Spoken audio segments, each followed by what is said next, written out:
All right, here we go. The interview nobody saw coming. Tekashi 6ix9ine on VladTV. All right. I thought I'd been there when I told you that. I thought I did. Nah, this is our first time. I thought you gave me, you know how when they have the Vlad interview and they send like the assistant out to do it? I felt like I did one of those because I was, remember? Nah, I'm definitely doing this one myself. I bet. Well, let's start in the very beginning. Yeah. Born and raised in Bushwick, Brooklyn. Mm-hmm. What was your childhood like? I mean, like a regular childhood, like just, you know, Mexican mom came here in 1986, you know. The cliche, you know, single parent home. You know, my stepfather, who I thought was my real father, you know, played that role for me, you know. We didn't have crazy money. So, you know, just it was a having nothing childhood to like, you know, to like I think I was 14 when I just got my first job. My dad passed away in 2010, so that's when I started working with my brother and stuff, just to help my mom out and stuff like that. So it was one of those childhoods. Okay, so your mom is Mexican. Yeah. And she was a factory worker. No, my mom was not a factory. No, she used to clean houses. Clean houses, okay. Yeah. She used to clean houses for like the Hasidic Jews. Okay. Yeah, that was she always worked with those families. Got it. And your dad, Daniel Hernandez Sr., he's from Puerto Rico. Yeah, I didn't even know who he was till... Right. You were 9 years old. Yeah, I was in 3rd grade when he showed up. Okay, but your mom said that your dad was dead at one point? No. No?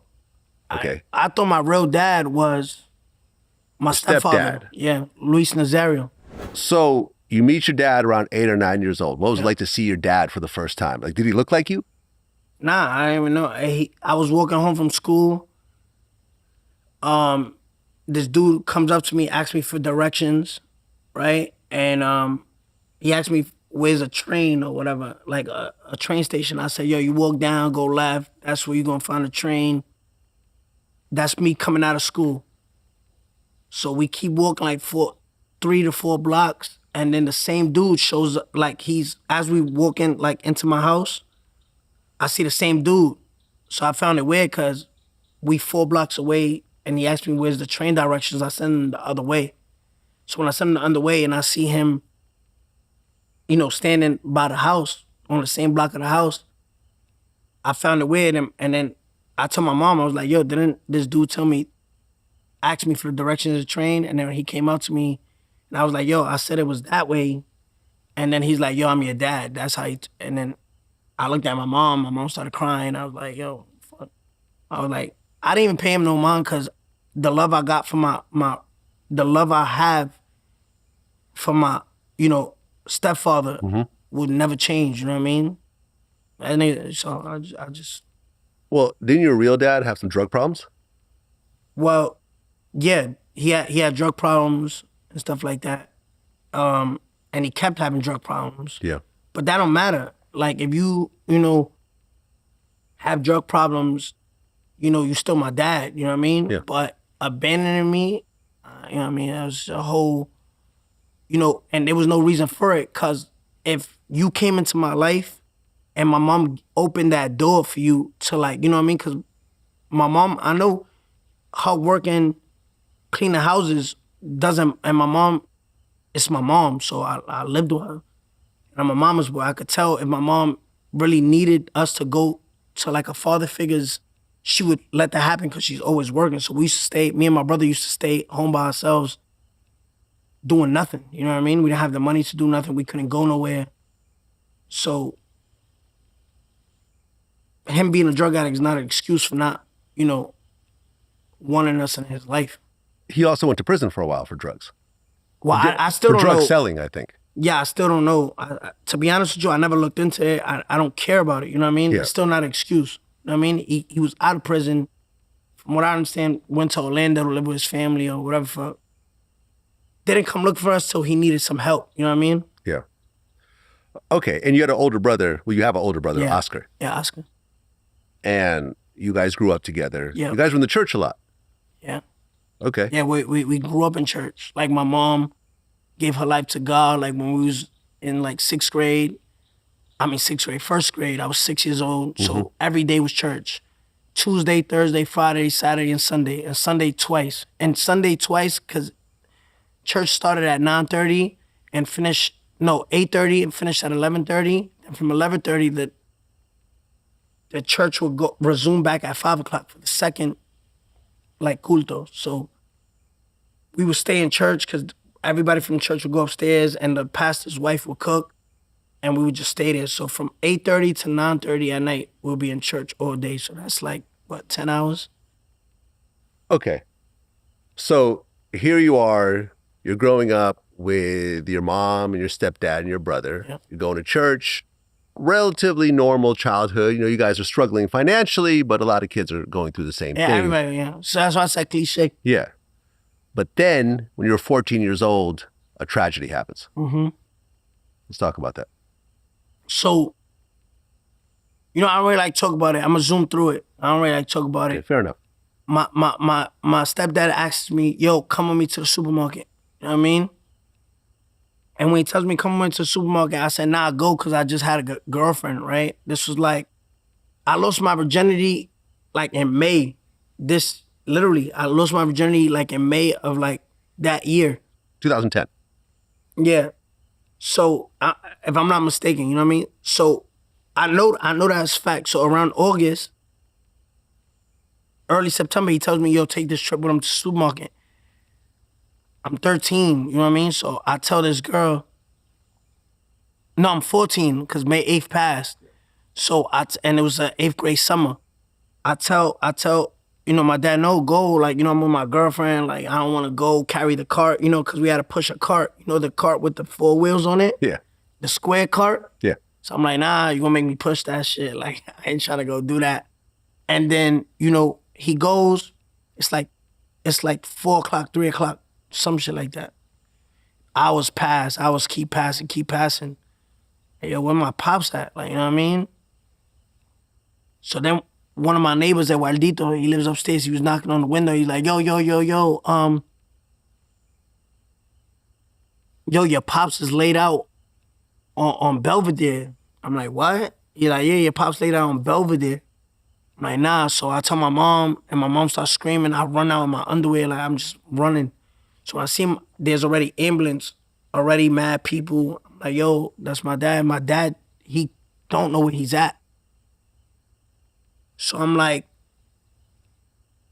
I'm 13, 14, you know what I mean? So what am I gonna do? I start looking around, I start telling people what happened, da-da-da. They're like, yo, whatever. Long story short, they took my pops to Bellevue. It was a head trauma. So he died September 15th, a day away from his birthday.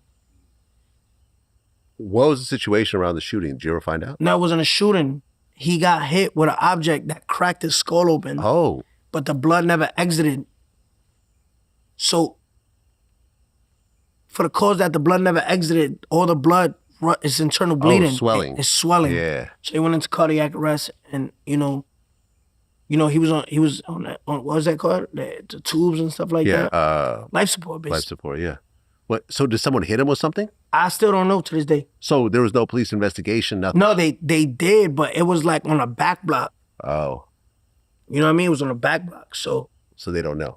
Yeah, all right, so 18 Locusts, if you look at it on the Google map, it's an industrial area behind it. You know what I mean? You have Broadway, that's the main street, but then you have Beaver. So I live between 18 Locusts, between Broadway and Beaver. It's all industrial. They have fish factories, all that type of stuff, you know what I mean?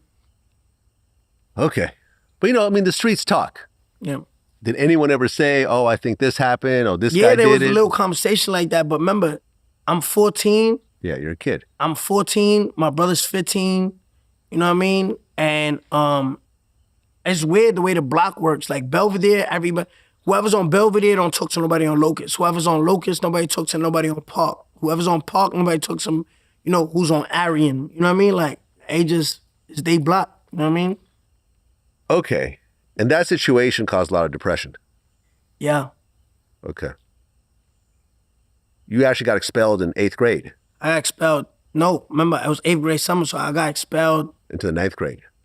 like ninth or 10th grade, one of Yeah. those grades. It's like 10 years ago. So, like, I got expelled. They sent me to like a therapy. I've been therapy since I was 14.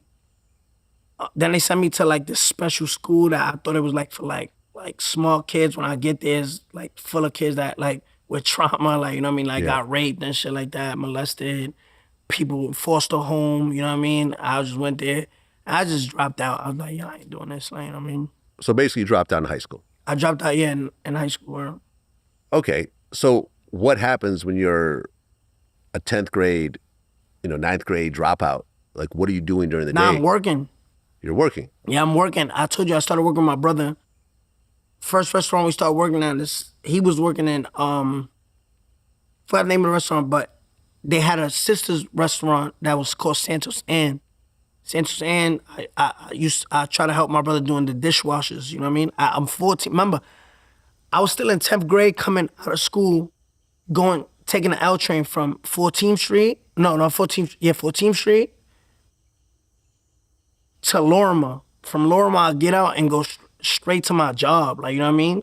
And I get in the basement, I start helping my brother do the dishwashers. They fired me from my first job because I wasn't strong enough to like carry the dishes from where the busboy had them Yeah. down the stairs into the dishwasher thing. Like, I remember the owner being there and the bin breaking, not bin breaking, I'm lying, because I couldn't hold it, so it just folded. You know those plastic bins? Yeah. It folded and all the plates broke and stuff, and he let me go. Well, didn't you get arrested as a kid? Yeah, I got arrested because I was selling drugs out of a store. Right. Yeah, I was selling drugs out of a store. At the deli I was working at. So anyway, I did the Santos Ann. From Santos Ann, I moved to Fedasal. Fedasal is like a Yeah, I know about it. it's what we just ate on. It's an Asian restaurant. No. Fedasal is brisket, barbecue brisket. It's right on it's in the north side. Then from Fedasal, I was a porter there. I went to this other French like pasta place. Then from there, I started doing deliveries at Stay Fresh. And from deliveries, they upgraded me because I used to work from 8 in the night to 8 in the morning, 12-hour shifts. Graveyard shift. So when they promoted me to register, I kept that shift. But as a register, I started selling drugs, like at the register. And on my first day selling drugs, like I sold to a fiend, he ratted me out. So I went to jail for that. Was it heroin? It was weed and heroin. Yeah. And then I went to jail because we got raided at my house. This is all around that age. And then that was juvenile arrest. Like I said, I was 16. And then the year that I was 18 was remember the child minor case up in Harlem with the 2 milli dude. And then after that arrest, that was March 3rd of 2015. I got locked up for that charge. And then when they found out, the whole 2 milli situation, who brought the minor, remember I uploaded the videos to Instagram. When they found the girl, she was in foster care. I went in March 3rd, 2015. I got released May 5th or May 6th, 2018. Didn't get sentenced until 3 years later, which was October 29th of 2018. So those were my juvenile arrests. And then after that was the RICO arrest. Okay. So you're working at a bodega and you're not rapping at all. So listen. So in that bodega, I met Righteous P. Right. Righteous P is the person who said, yo, you should start rapping. Right. So Righteous P was a tattoo artist that worked at Crazy Monkey. It was the tattoo shop right across the street from Stay Fresh Grill. Remember, everything I'm saying, you could just Google it. Dates and everything. So Crazy Monkey, he was a tattoo artist there. He used to come every day from Stay Fresh Grill. From Crazy Monkey to Stay Fresh Grill to grab tilapia over rice. So that was his play every day. And then I used to wear these funky clothes, like, you know what I mean? Like, I put 6ix9ine all over it, smut, HIV. Yeah, I remember those pictures. You Yeah. had HIV on your clothes. No one was doing that. So I used to make kilts, remember? Yeah. So I used to look up to A$AP Rocky a lot. This 2012, remember? So 2012, A$AP Rocky was lit. So I used to wear the gold Scum Gang. That was my first tattoo. I got a tattoo right here. Yeah, bro. You know, it's just mad shit. So I met him. He's like, yo, you look mad cool. You got a image. You should start rapping. I say, I don't know how to rap. He's like, I'll write for you. I do this. My best friend is Slick Jackson. Slick Jackson, remember, he was Joey Badass. Videographer. And I think he, like, first of all, he was, I'm lying. He was very close to Cinematic, Johnny Shipes. So Johnny Shipes was the founder of Cinematic. Yeah, I know Johnny. So I think he was Ab-Soul's tour videographer and was connected in the industry, you know, like that. And then he was like, yo, him and then this other kid, Ashan T or some shit like that. Bro, it's just mad shit, mad details, like, you know what I mean? So I met him and then so on, so on. So now you're thinking about rapping at this point. Yeah, I'm thinking about rapping. We making we was making like weird raps turned into rock rap, then rock rap turned into gangster rap, and then, you know, Yeah. just finding my sound. But that's 2012. Remember, I didn't blow up till 6 years later. So mad shit happened through there. So you're about 18 or 19 when you had your first kid. Yeah. Okay, so you had your child with Sarah Molina, your girlfriend at the time. So now you guys are two broke teenagers with a baby. Yeah. And you guys are living with your mother Yeah. and your brother? Yeah. So we had a railroad apartment. Yeah. It was the kitchen, that's the front door. Kitchen, living room, bedroom. So it's broken up by four. Anybody from New York gonna laugh because they know it's a railroad apartment. We call them railroad apartments. Yeah. Kitchen, living room. You know what I mean? So when I got old enough meaning like 17, I'm like, I want my own room. We made the living room into my bedroom. You know what I mean? So me and Sarah used to sleep there. My mom sleep in the middle room, and then my brother sleeping all the way in the back room. Right. So you're struggling. I mean, two teenagers with a kid, you're working at a bodega, Yeah. There's no rap money yet. Yeah. Was that like one of the worst times of your life? Nah.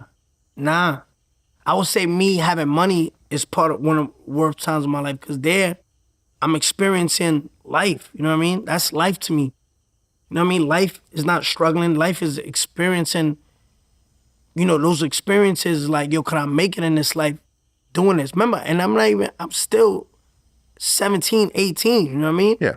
So it's not, I don't look at it like I'm struggling. I'm thinking about everybody. I go outside, Steven, Neto, Mo, Ka, everybody living the same way. I didn't think I'm struggling because I never experienced what it was to have money. Got it. But now looking back, it is struggling, you know what I mean? Yeah, all Like, those I people. don't got this. You know what I mean? No, but all those people in one tiny apartment, Yeah, that's crazy. it's crazy. Yeah. With a baby on top of it. No, Yeah. the baby didn't come. Okay, by the time the baby came, that's what I'm saying. Yeah. We were struggling. That's what I'm saying in terms of you struggling. Okay, so you start releasing songs, and the first one was 6ix9ine in August of 2014. Yeah. Why 6ix9ine at that point? Because I was establishing, like, that's my name. Like, Okay. Because of the sexual position, or? nah, you know what it was? I just always, like I said, like, I took this number and I ran with it. You know what I mean? It got many, like, of course, after I started coming up with, like, yo, my first name is Daniel. It got 6 letters. My last name, Hernandez, got 9 letters.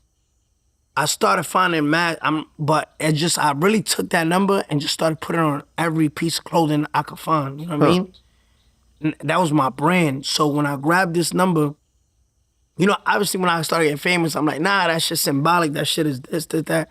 Nigga, I just started running with that shit. You know what I mean? And that's why I named 6ix9ine, first song, 6ix9ine. Did you have all the 6ix9ine tattoos at that point? Yeah, I started tattooing it to me. My first 6ix9ine tattoos was right here on my right hand. I put this whole arm full of 6ix9ines like this. And then, but my first tattoo was the Scum Gang 6ix9ine. But I got the 6ix9ine after that. Why Scum Gang? Because, so scum is like the bottom of the bottom, like we explained, like, you know what I mean? Yeah. Like not having nothing, right? Like the scum of the earth, you know what I mean? So we made the thing Scum Gang for, like, meaning that, you know what I mean? But then we didn't meet we met already somebody named Scum Gang that was in Flatbush. I think their abbreviation, that's how you say it? Abbreviation for scum was society can't understand me. And that's what really I feel like it is, being all the way at the bottom, because you have to make life of what you're born into. My environment is crime, drugs. Like, you could just look it up. Bushwick, Brooklyn, before it got gentrified, is K2 City, heroin. Oh, yeah, no, it's crazy. It's bad. Yeah. So, you know, the scum meant that.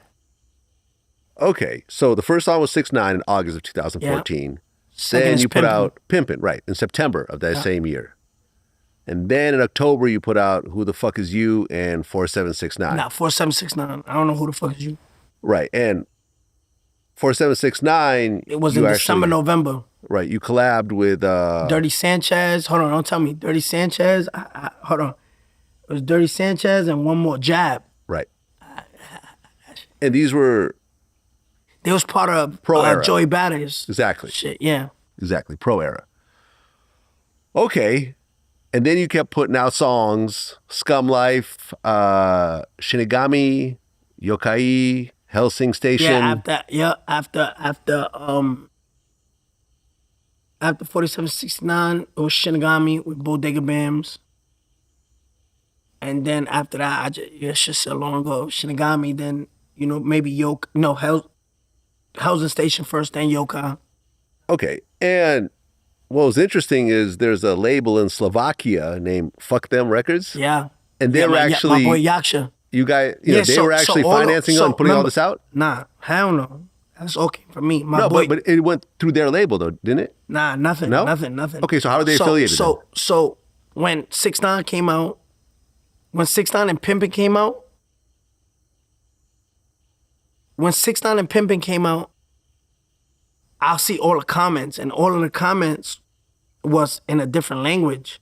So I'm like, yo, who's these people commenting to me? And the first people to really accept 6ix9ine as a rapper and like as an image or whatever was Slovakia and Czech Republic, those two countries. Mm-hmm. So we reached out, or they reached out, I forgot how it happened. Yaksha reached out through I Love Party Productions. That's what it was called before Fuck Them. I Love Party Productions was like, yo, we're based in Slovakia, Bratislava, blah, blah, blah, blah. And that's how that came about. You know what I mean? Right after 6ix9ine and Pimpin'. Like, well, all the hentai and all the anime and stuff like that, they was the first people to accept 6ix9ine as a rapper.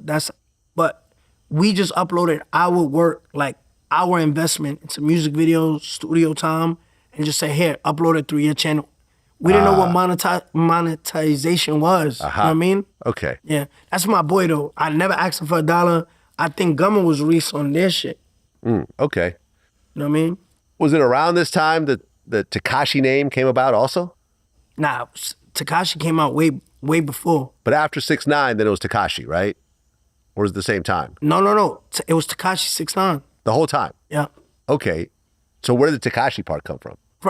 Righteous P, his roommate, the tattoo artist from Crazy Monkey, remember Stay Fresh Girl? His roommate was named Tekashi. He was a tattoo artist. But I don't think I ever can speak because he sued me because I called him a heroin addict. Yeah, I mean, you can't talk truth now. Like, that shit crazy. Okay, so was it after these songs got released that the whole rainbow hair thing came about? Nah, I've been dyeing my hair. So the rainbow hair has always been there? No, I did every color. My first ever dye my hair Shout out Rebecca. I went to the north side with my baby moms at the time. And I said, yo, I want to dye my hair. She didn't know how to dye hair. I think she had a blonde hair, and I said, yo, I want to dye my hair too, but I want some crazy colors.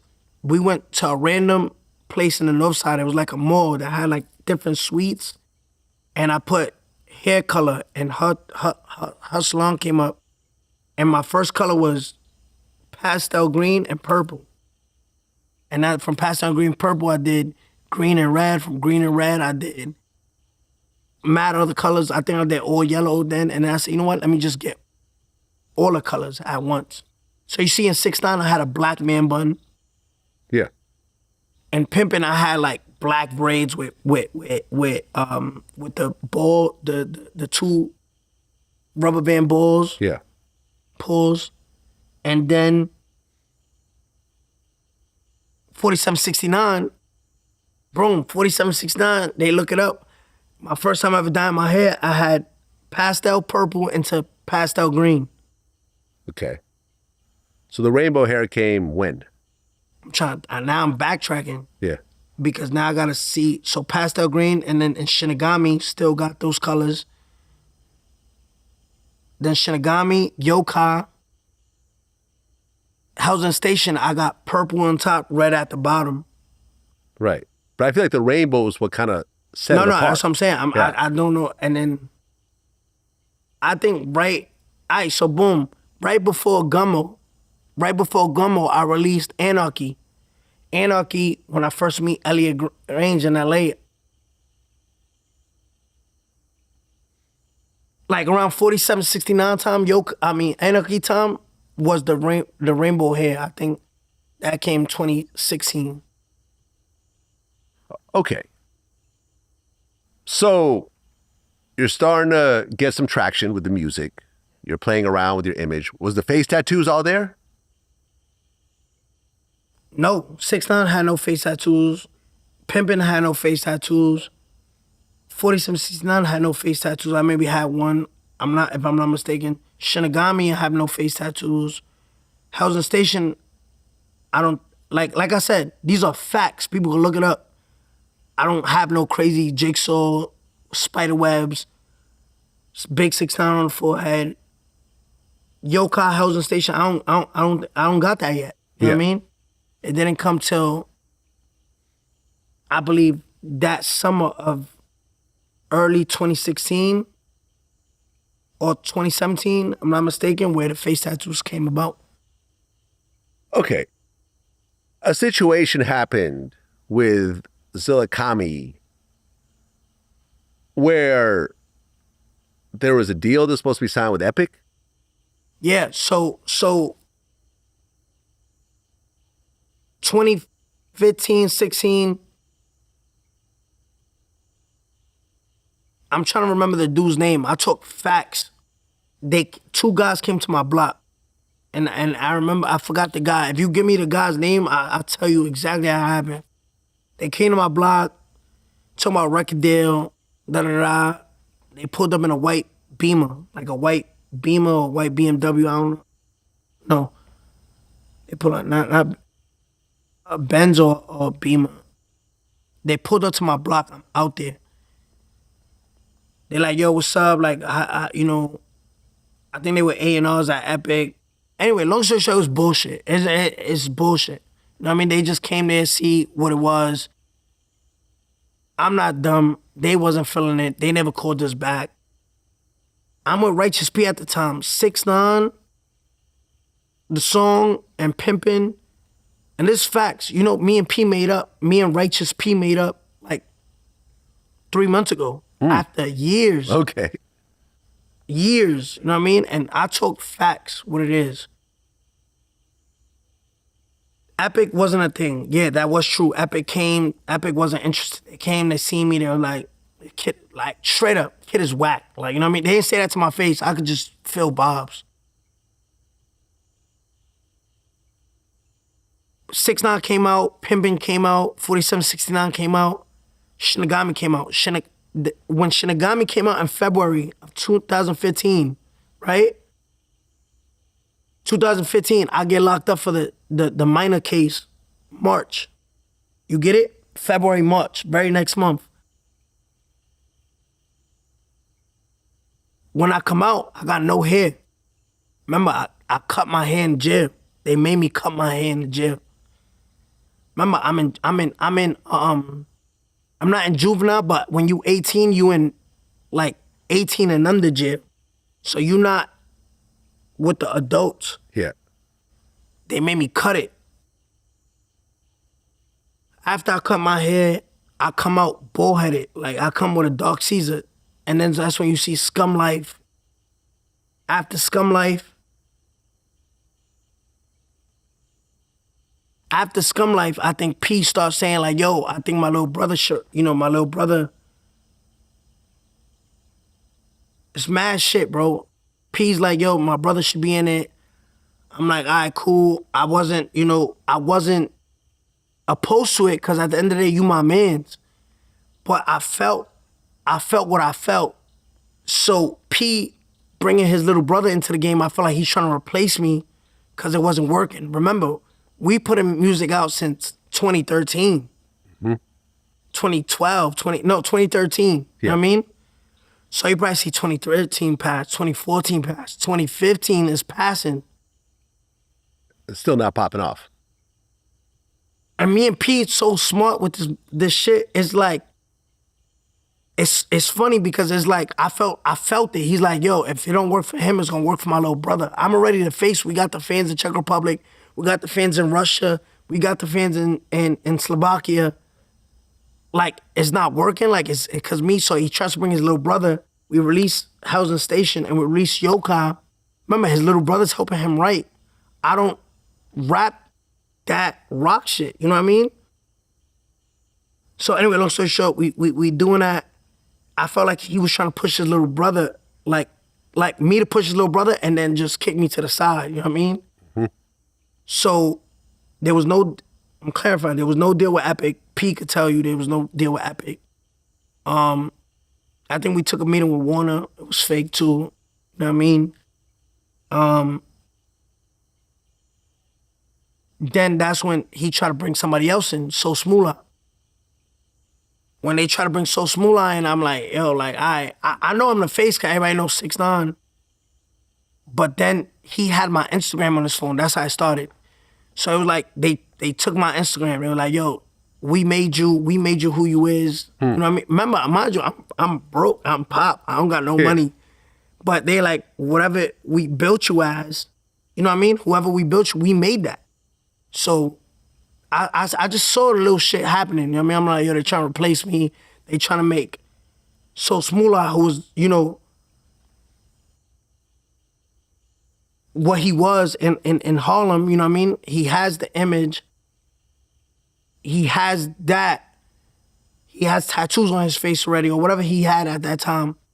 We bring him in here, slowly kick out Danny, and Zilla and Thing was the thing. So right there, they took my Instagram, whole bunch of shit. I called somebody to get my Instagram back. Remember when you had to put your passport and a piece of paper? Right. That's what I did to get my Instagram back. And when I got my Instagram back, I was like, yo, fuck these niggas.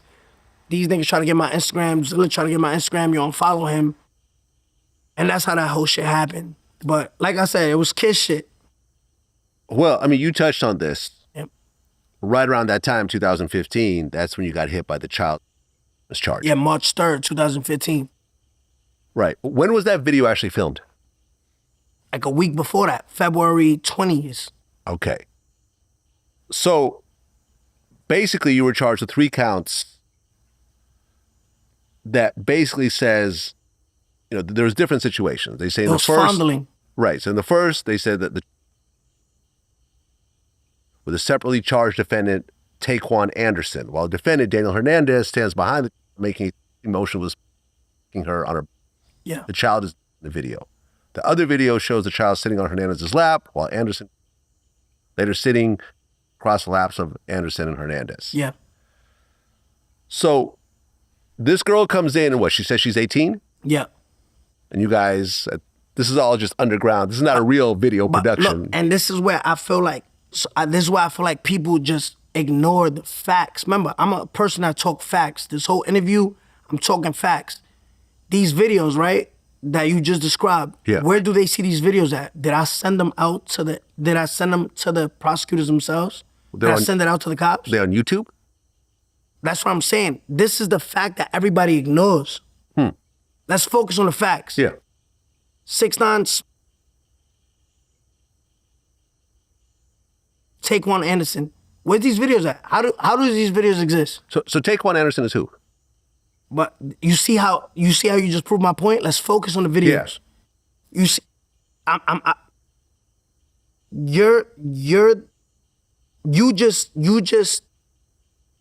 you just proved my point. Why move to another part of the thing? Let's focus videos. Yeah. And we talk about Taquan Anderson. Where's these videos exist at? YouTube. It wasn't YouTube, but somewhere on the internet, right? For these people to see their evidence, right? Right. I uploaded those videos. Me to the world. I said, listen, I thought, as being 18, I said, yo, I'm not doing nothing wrong. I upload on Instagram. Quick question, Vlad.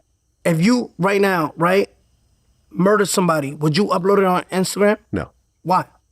Because it'd be illegal. I'd go to jail. If you right now robbed a store, would you upload on Instagram? No. If you right now vandalized a federal building, would you upload on Instagram? No. If you upload something on Instagram, do you believe you're doing something wrong? Right. I see what you're saying. Basically, you thought everything was just normal. That's why you uploaded it. If you thought something was wrong, you wouldn't have uploaded it. Yeah. I wouldn't upload it. Why would I fuck? Yo, listen, look at us fucking violating this 13-year-old. You get it?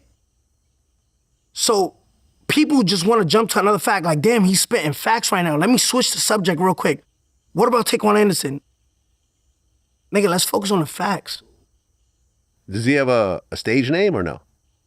You see my point though, right? Yeah.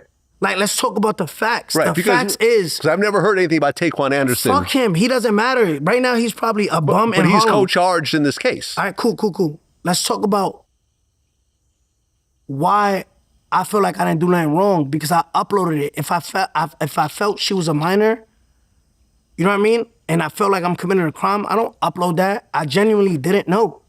Right, but not knowing that it's a crime doesn't take the situation away. Yeah, of course. It being okay, but we have to focus on that fact before we can move on. No, I understand. You didn't know she was underage, but she ended up being underage. Let's focus on that. Yeah. So me smacking a 13-year-old, doing this, gang.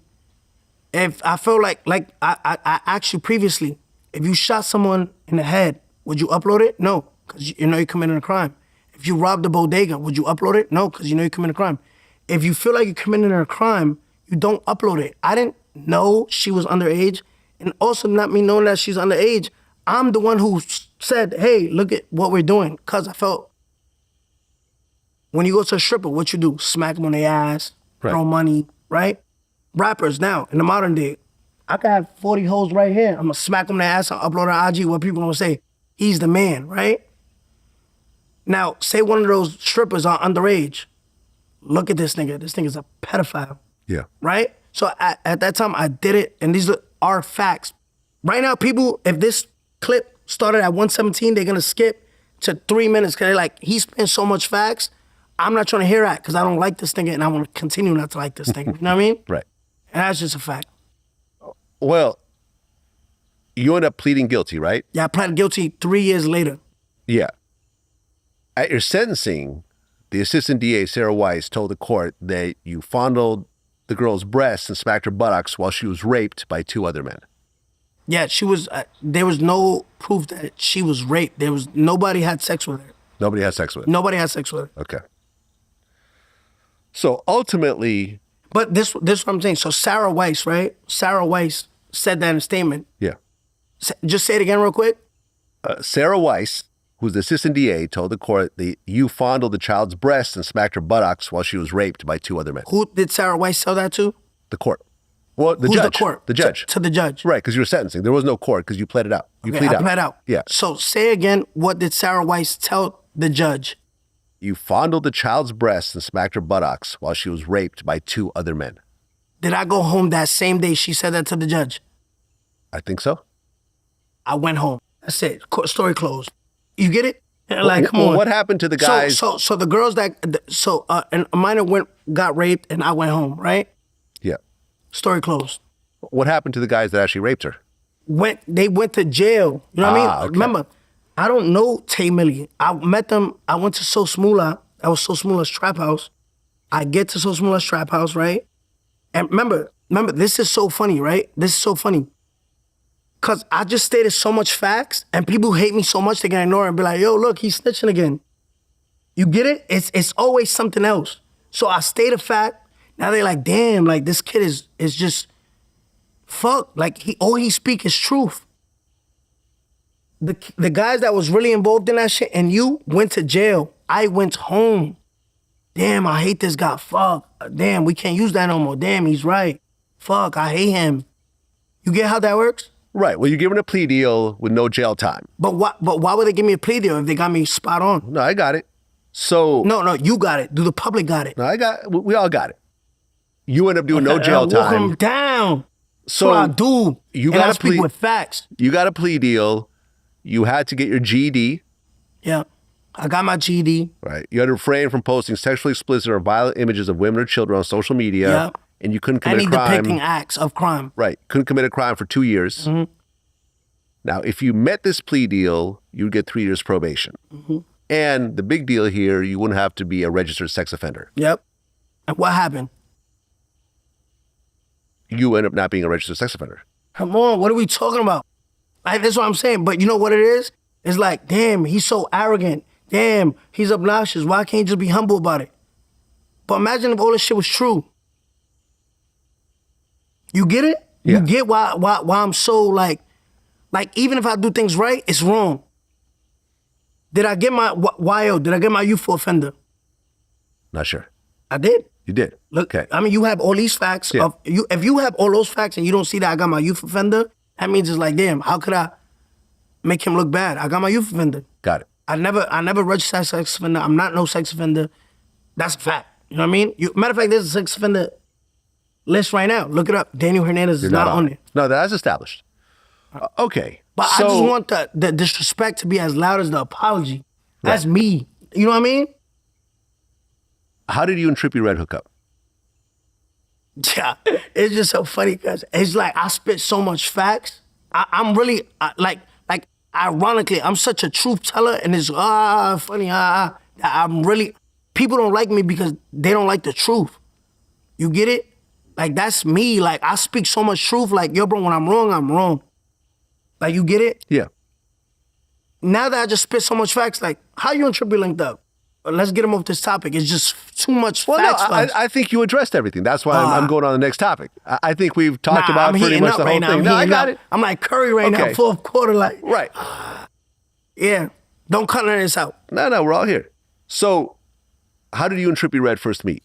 Because he was buzzing at the time as well. He was buzzing off the big scar shit, whatever that shit is called. He's trash.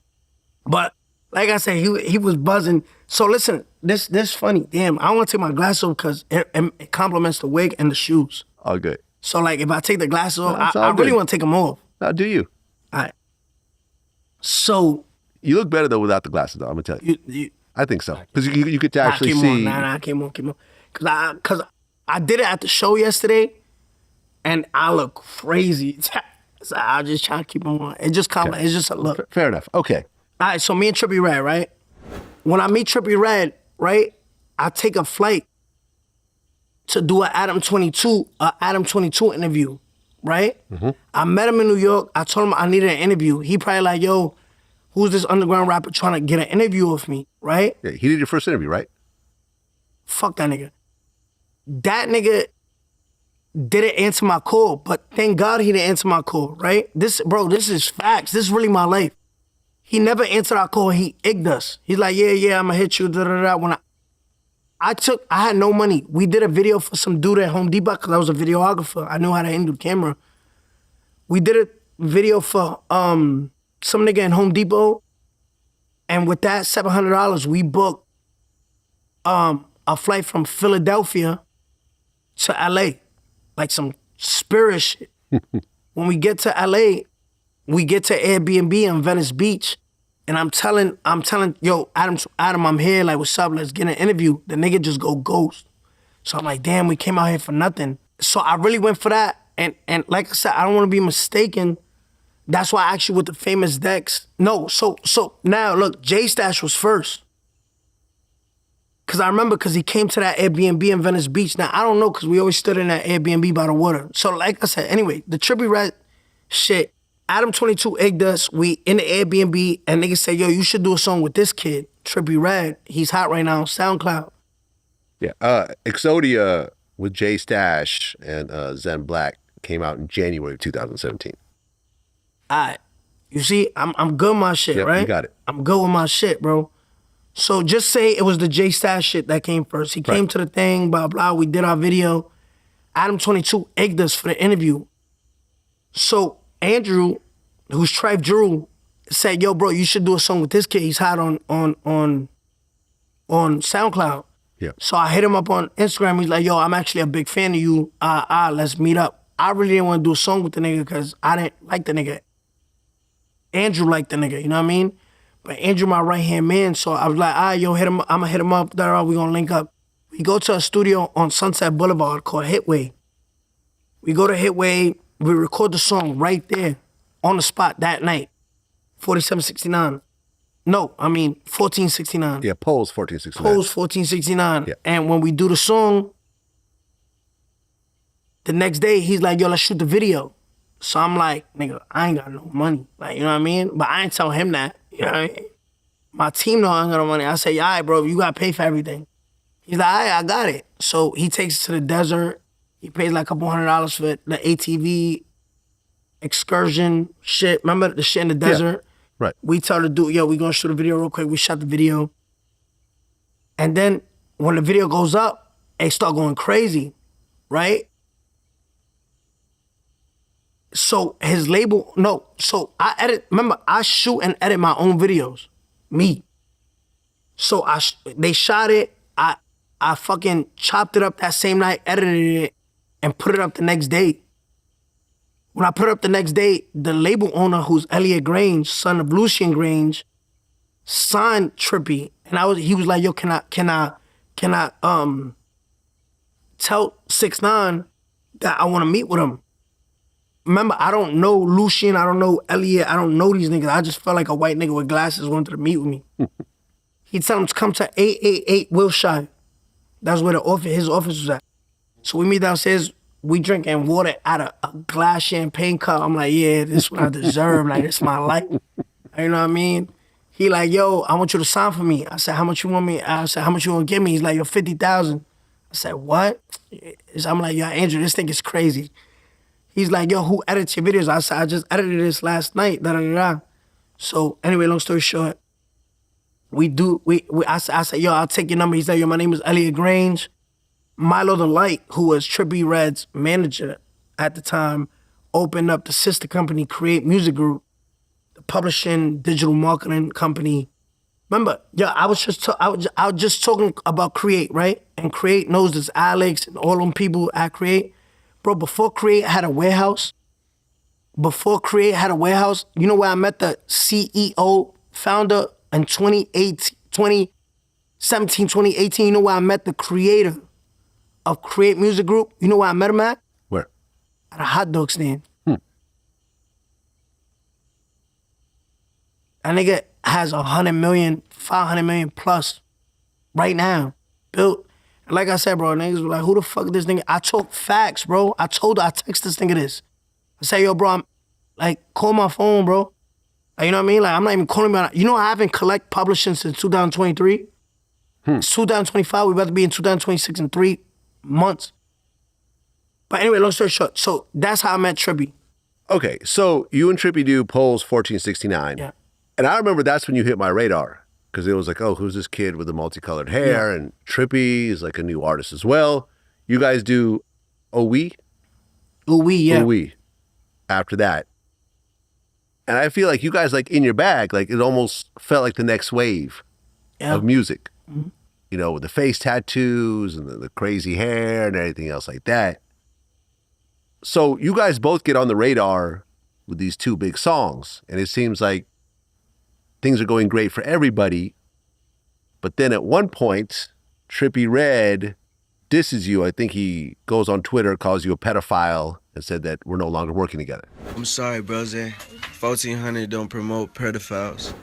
How did that feel? Because that was, So at that point... hold on. I just want to interrupt you. All right, go ahead.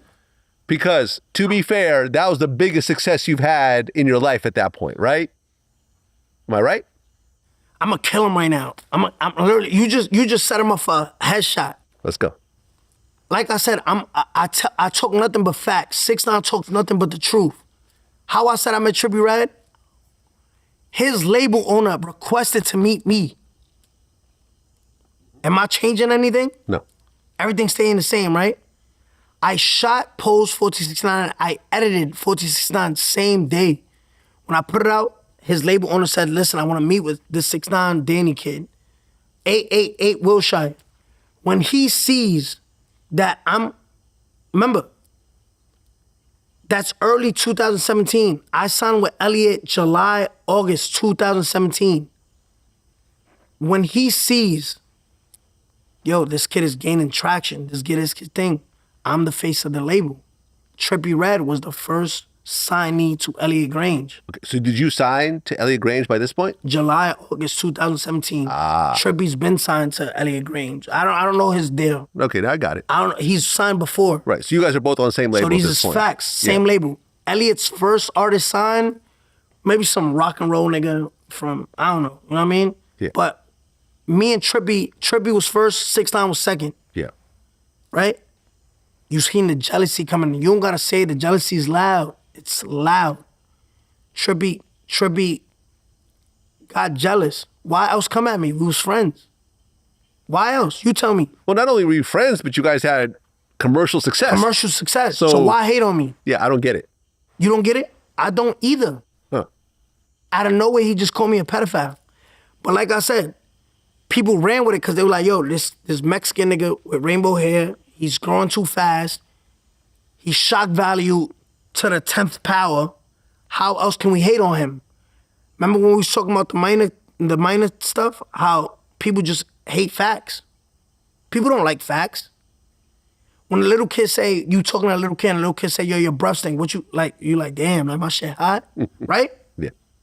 People's habitat is they do not like facts. They don't like the truth. They run from the truth. So let's go back to it. Trippie just started hating, jealousy, like I don't, like, you know what I mean? Like I do nothing to him. Remember, I made the video in the car. I said, yo, why you hating on me? We on the same label. Yeah, no, I remember that video. It seemed like you were just shocked more than anything else. You want me to play it for you? You want me to play it for you? No, I remember. We'll play it. But, you know what I'm saying, bro? It's mad corny. I already told you the shit, bro. You just keep doing it, bro. I don't know why you hate on me so much, bro. You lit, bro. You know what I mean? Your music is lit, bro. We signed to the same label, you still hate on me, you try to throw dirt on my name, you try to tell people not to work with me, bro. Man, bro, that's mad corny, bro. Nobody try to blackmail you, bro. Like, you act like a real female, bro. I was eating food in the car, I said, damn, bro, I don't know why you hating on me, bro. Like, yo, bro, you know my career, after 1469, ooh wee, that shit was just a headshot, boom, I couldn't get up. You know what they say cure cancer? You know the music term? They say it's a hit cures cancer. Oh, yeah, right. Right? Yeah. Gummo came out September, October. Y'all came up with the date, right? September, October 2017. Bro, if Gummo never... And you know Gummo's a Trippie Redd diss, right? I didn't realize that. Yeah. Okay. KB was his enforcer. KB was his shotty. Okay. No KB, you a loser nigga, up this Uzi nigga. Remember how they used to call him the fake Lil Uzi? Aha. Okay. Well, okay. You guys started talking shit about each other. No, come on. You see how this false narrative. Okay, well, hold on. He takes a shot at you. Yeah. You respond. Yeah, because when you surprised. say it like that, okay, no, fair enough. He takes a shot at you, calls you a pedophile. You respond confused. Like what? Like, you know what I mean? Yeah. But then at one point, Trippie Redd gets beat up in a New York hotel lobby. Yeah. right? And he blames you and your crew for it. Nah, that was us. That was us. The people who beat up Trippie, that was us. That was y'all. Yeah, that was us. So tell me about it. Were you actually there when it happened? Yes, I was there. I was on the corner. Can you describe what happens? Yeah. Let's go. I pled guilty to it. Okay, so let's go. So let's give the fans so like I said, I pled guilty to the shit. The nigga has a music video. I get the call. The nigga's here. I said, I bet I'm on my way. I think I explained the story on another, I think on Breakfast Club. Anyway, long story short, I follow a nigga. He in a big ass sprint. I follow a nigga. When I follow the nigga, he stops in front of his hotel. Niggas jump out. 50 niggas looking around like, what's up? So niggas like, yo, what's poppin'? What's poppin'? Niggas piece niggas up. Yo, what's poppin'? All his mans like, yo, you know, they fake bloods from wherever the fuck they at. When a nigga see Trippie, remember, Trippie's in the midst of, yo, there's cameras to this shit. Trippie's in the midst of 30 people. It's 4 of us. It's 4 of us. Trippie's in the midst of 30 people. Remember, I pled guilty to this shit. This shit was set in court. Mm-hmm. Niggas rocked Trippie's grills out his mouth like his grills flew 10 feet in the air. Word to my mom, his grills, that nigga went through the revolving doors. He came in spinning and left spinning. I'm dead serious. You ever seen a cartoon like Tom and Jerry, like when they spin a nigga in Taz, like that? That nigga did the Taz. Nigga. That's why I like that nigga did the Taz. Niggas knocked his grills out his mouth. You ever take grills out and the spit come out? That's how his shit, give me that, nigga. And his brother Lucky was at the elevator tapping that shit like, no, I catch seizures. Word 2, niggas rocked them, bro. Like that. And like I said, like, people don't like me because it's facts. Cool, now we're gonna say, look, there he goes snitching again. These is facts, niggas knocked his teeth out his mouth. Right, and I think he went on Instagram Live and basically said the same thing. You want me to show you live? I get into the hotel. It's a talk about, I'm Nine Trey, blase blah. So I go to dap nigga up, and it's a next to him, bro. And it stole on me and hit me in my mouth. Because this is the only thing that happened to Trippie Redd, bro. The nigga hit me one time, bro, and then my niggas beat their ass, nigga. Yo, nigga just punched me in my mouth. Nigga just hit me. Fuck 6ix9ine. That's it, bro. Come on. Like, it's facts. Everything I say is facts.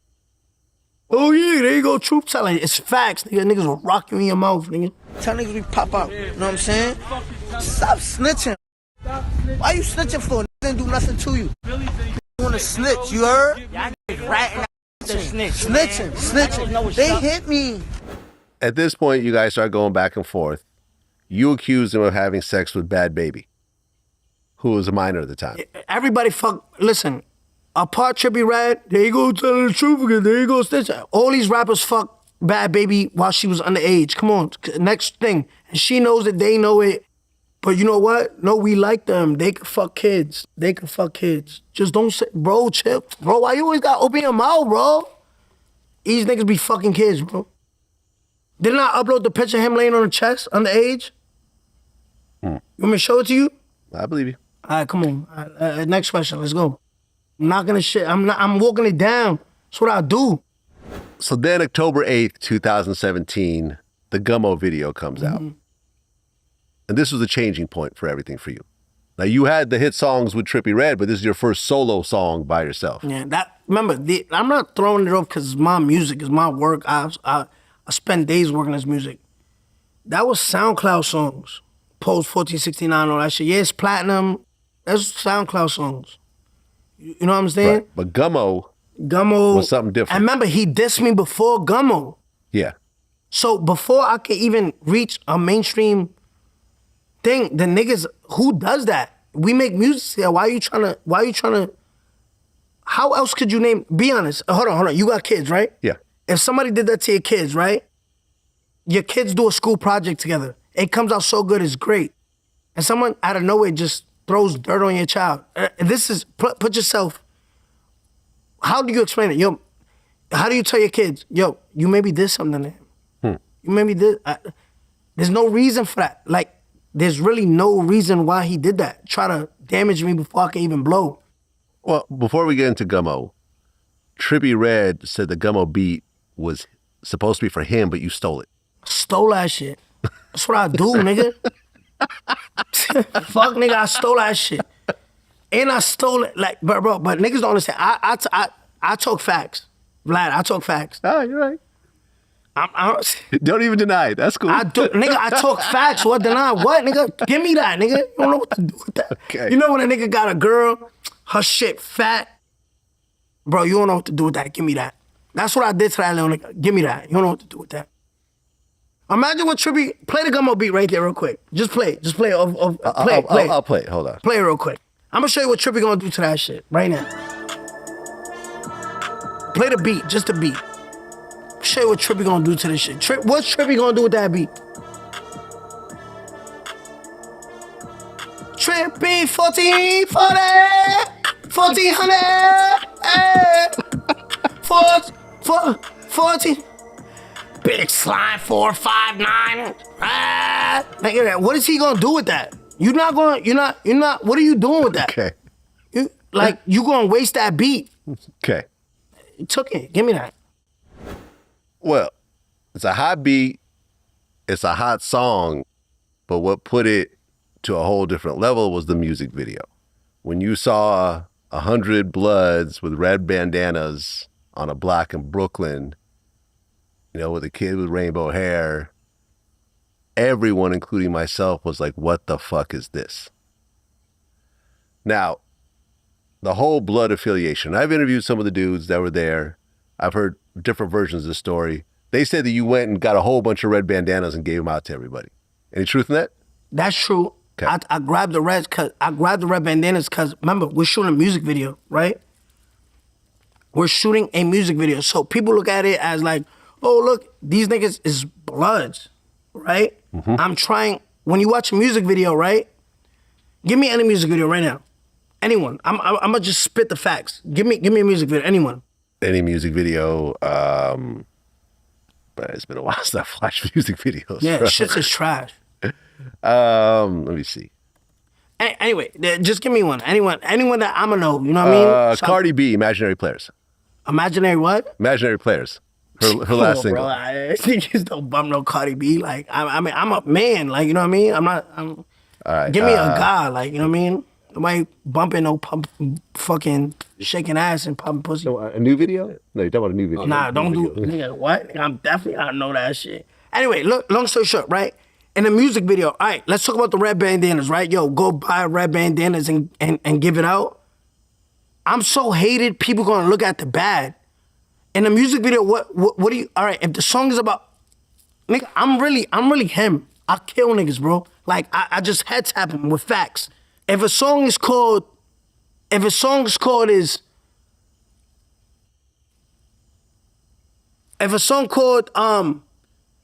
Miami Nights or Miami Vibes, right?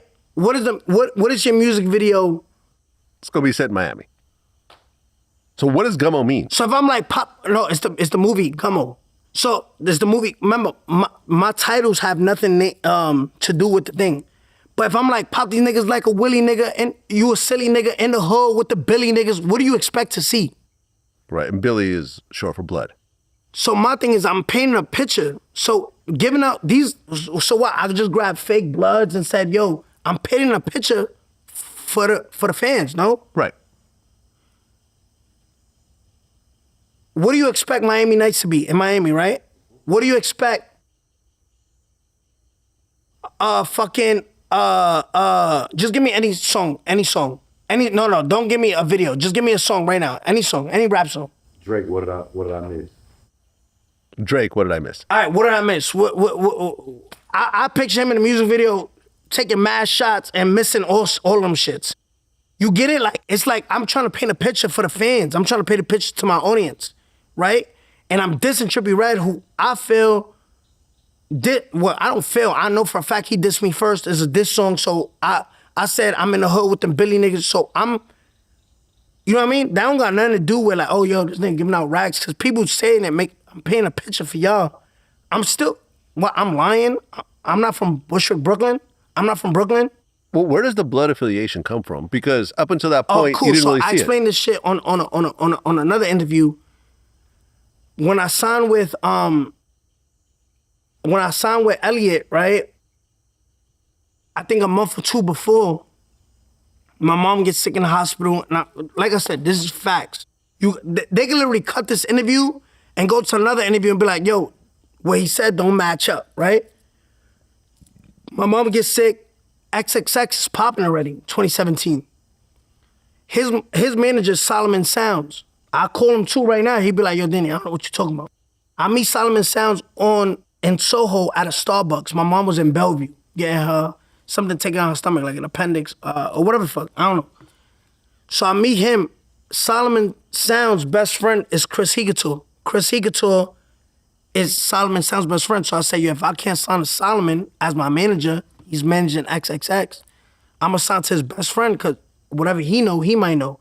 Chris Higator becomes my manager at the time. I signed a management deal with him. His best friend is Seiko Billy. You get it? How now the blood affiliation? There's Crips and Bloods all over my neighborhood. I'm all over my neighborhood. But his best friend so happens to be Seiko Billy, who, you know, got the affiliation with Nine Trey. Yeah. Because he's Billy. Yeah, I've interviewed Seiko Billy. All right, cool. So, like I said, everything I took is facts. So that's how it came about. You know what I mean?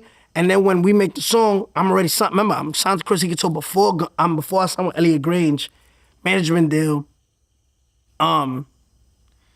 We shoot the music video September. I don't know if we shot it August, September, or October. I don't know. But Seiko was like, come to my block. I'm a videographer. I'm like, this is what I want in my music video, and that's what happened. You know what I mean? Okay, but you had all these bloods in your music video, but you yourself had a red rag on yourself, and it almost seemed like you were claiming blood yourself. Yeah, but like I said, in any neighborhood, right? And these is facts. Remember, people don't like me. People gonna deny it. There's neutral guys that grow up in projects, whether you in Wagner, Jefferson, Brownsville, they just neutral. But if my man's Crip, you know what I mean? It don't mean I'm Crip, but I'm going to jack that shit, you know what I mean? You my mans, don't means I'm that. And I promise you, you go to New York and do an interview, be like, yo, you from these projects? All right, just say you STO or you some neighborhood block. Niggas be like, yo, I'm neutral, but these my guys, you know what I mean? Like I said, did I come from Nebraska? Was I born in North Dakota? Was I born in Virginia? Where was I born at? Right, these are your guys, but for example, I have friends who are Crips, Bloods, and so forth. You never see me with rags and so forth. Once you start putting the rags on and waving the rags around, people are gonna think what they're gonna think. We not objecting that. I'm not going against you. I understand what you're trying to say. Yeah. But if you're trying to get saved, remember, I'm painting an image for the viewers. Yeah. I'm painting an image like, nigga, like you just try to come at me. Remember, I'm from New York. Whether it's not shoddy and I'm still from New York. Am I making that shit up? No. Huh? Did I come from a fucking household with no Section 8? Like, so you just saying, yo, if you not blood, you pussy? I'm not saying that, but that's what in I'm that saying. video, it looked like you were claiming blood. That's all I'm saying. Yeah, no, but again, it goes back. I'm not painting an image. Yeah. You know what I mean? So like I said, I'm painting an image. I get what you're trying to say, but like I said, I'm painting the image. Listen, I'm not criticizing you for it. I'm just, no, I know, I'm just saying how it appears. But you're not trying to criticize me. I get it, but I'm showing you how people grab that. Yeah. Remember, I'm already not liked. You get it? Well, you're not liked, but you're also liked. You don't get a billion views if you're just not liked. Of course, but you know what I'm trying to say. Right.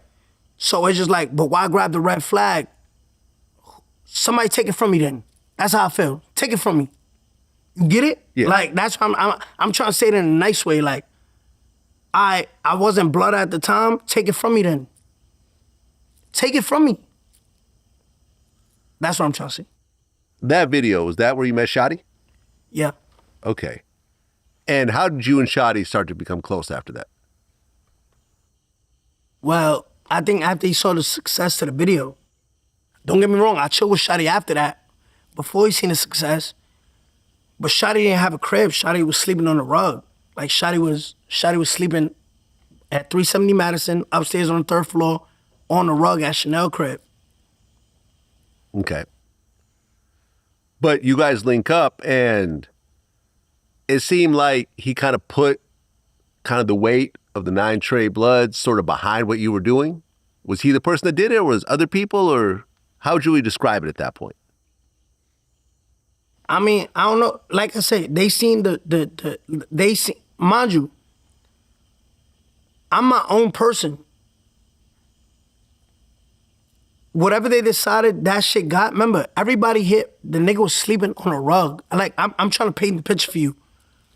You got a choice? Like, you see some shit taking off, right? Yeah. Yeah, people want to be associated with it. People want a piece of it. So they wanted a piece of what you were doing. So where does ethic come into play? Remember, street people ignore this. Street people ignore this. They gonna skip this part, right? This clip right here, they gonna ignore this. Where does ethic, integrity, respect and loyalty, right? Where does that shit stand? We just gonna, but people gonna skip this clip. Right now, they're gonna skip it. You said, yo, so he put the weight on you because he seen that can make money, right? Right. But you take an oath to this blood shit, right? You ride for this blood shit. You just gonna be like, yo, let me put this on. Where's the ethic come? Where's your ethic as a man? What's big? Bro, that shit is a myth, bro. You get it? But don't get me wrong. The nigga who just head tapped Charlie Kirk, was he a blood? No. He did some, like I said, bro, he did some crazy shit to the fucking dirty ass YN from wherever. He gonna be like, yo, that nigga's a gangster, right? Making you blood don't make you tough. You know what I'm saying? That's what I'm trying to tell. But in this clip, they gonna skip it. Yeah, he put the weight on me because he knew it could better himself. You know what I mean? That's not no, you don't got no ethic, nigga. Okay, because Gummo, that takes off like crazy. Number 12 on the Billboard charts. That was the first time you charted, right? Especially with a solo song. But that's why I said something about 1469. You call it that, that's not that. You get it? Right. But you have a solo song that's charting way higher than 1469. That's why I said what I said. Exactly. And when you look at the numbers now. Cause niggas say, yo, yeah, thank Trippie. Trippie, my biggest, like. Gummo was the big one. After he already tried to kill my career and call me a pedophile. So let's, you know, bro, no, these is I facts, bro. This is really me, though. Like that song, 500 million views on YouTube, 300 million views on Spotify. You add the Apple Did he numbers. have that? No. Huh? So you're talking about 1 billion views, essentially. Did he have that? No.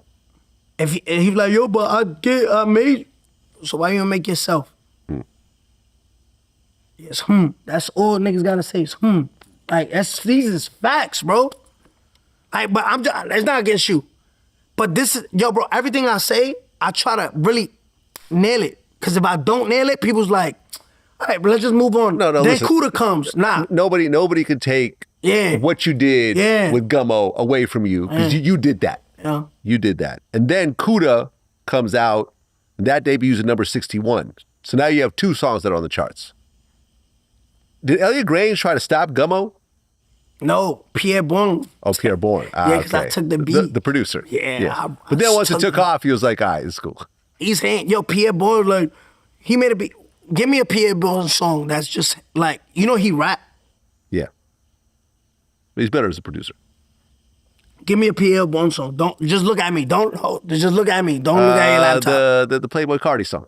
Give me a Pierre Bourne song, rap. He raps? I'm not sure. Huh? Yeah, I'm not sure about him rapping. Come on, bro. This is what I do. I'm really him. Like, I took facts. Like, you know what I mean? Pierre Bourne, I took his shit because they don't know what to do with that. Pierre Bourne could have hopped on his shit. He could have hopped on his own shit. Hey, yo, Pierre, come out here and do what? His real shit. Do what, nigga? Fuck is niggas talking about? Yo, bro, I don't talk, look, we probably like 30 minutes, 40 minutes into this interview. I don't talk facts. No, you got it. All right, we got more, but I talk nothing but facts, bro. So then the next single is Kiki with Fetty Wap and A Boogie. That got Pierre Bourne as the producer? I'm not sure who produced it. He's not. Yeah. Does Kooda got Pierre Bourne? No. He's not. There's Trippie on that song. No. this is really me, bro. Yeah, It's no, me. you can't take that away from you at all. Come on, bro, at all. like- At all. Like, this is me. They don't know what to do with that. Right. So then Kiki comes out. That's your, third charting single, solo. You come out with your second mixtape, Day 69. Yeah. That debuts at number 4 on the Billboard 200 album chart. Then you come out with Billy and Rondo. Both debuted on the Hot 100. Billy hits number 50. Rondo's number 73. Then you put out Gotti. And you're really off to the races at this point. Now, at this point, you're saying you got the red bandanas. At any point throughout this, are you officially initiated into the... Is there anything else like that? Yeah? Like, people gonna ignore these facts, right? Because I'm a Mexican, these black. Again, was Charlie Kirk's killer a... Make you don't make you tough. Being don't make you tough. Making don't make you tough. You know that, right? Look at my charges on the RICO case. Look at them. I got 9 counts. I pled guilty. I pled 9 guilty to 9 guilty. I'm on every drill with them. The Rap-A-Lot. Yeah, we'll get into all that. No, let's talk about it right now. 2 seconds. The Rap-A-Lot robbery. I'm there. I'm on that drill. The Trippie Redd. I'm on that drill. I'm on every drill with these. But like I said, bro, people gonna be like, yo, shut him up. Like, I'm doing drills. I'm selling. I'm on the drill with my. I'm front line. These is facts. Remember, the driver was a the driver was a cooperator. Yeah. But like I said, I'm initiated in. I'm not initiated in just rapping. I'm doing drills on my own with these. Well, yeah, because after that, the whole LAX airport brawl happens. I'm there too. Yeah, you jump in. I saw you. I fell, but yeah. I'm in it. But like I said, bro, people gonna ignore this. They're gonna skip it. Yeah. I'm on front line. I'm front line. People like, damn, like, let's just bash him. I'm there. I'm front line.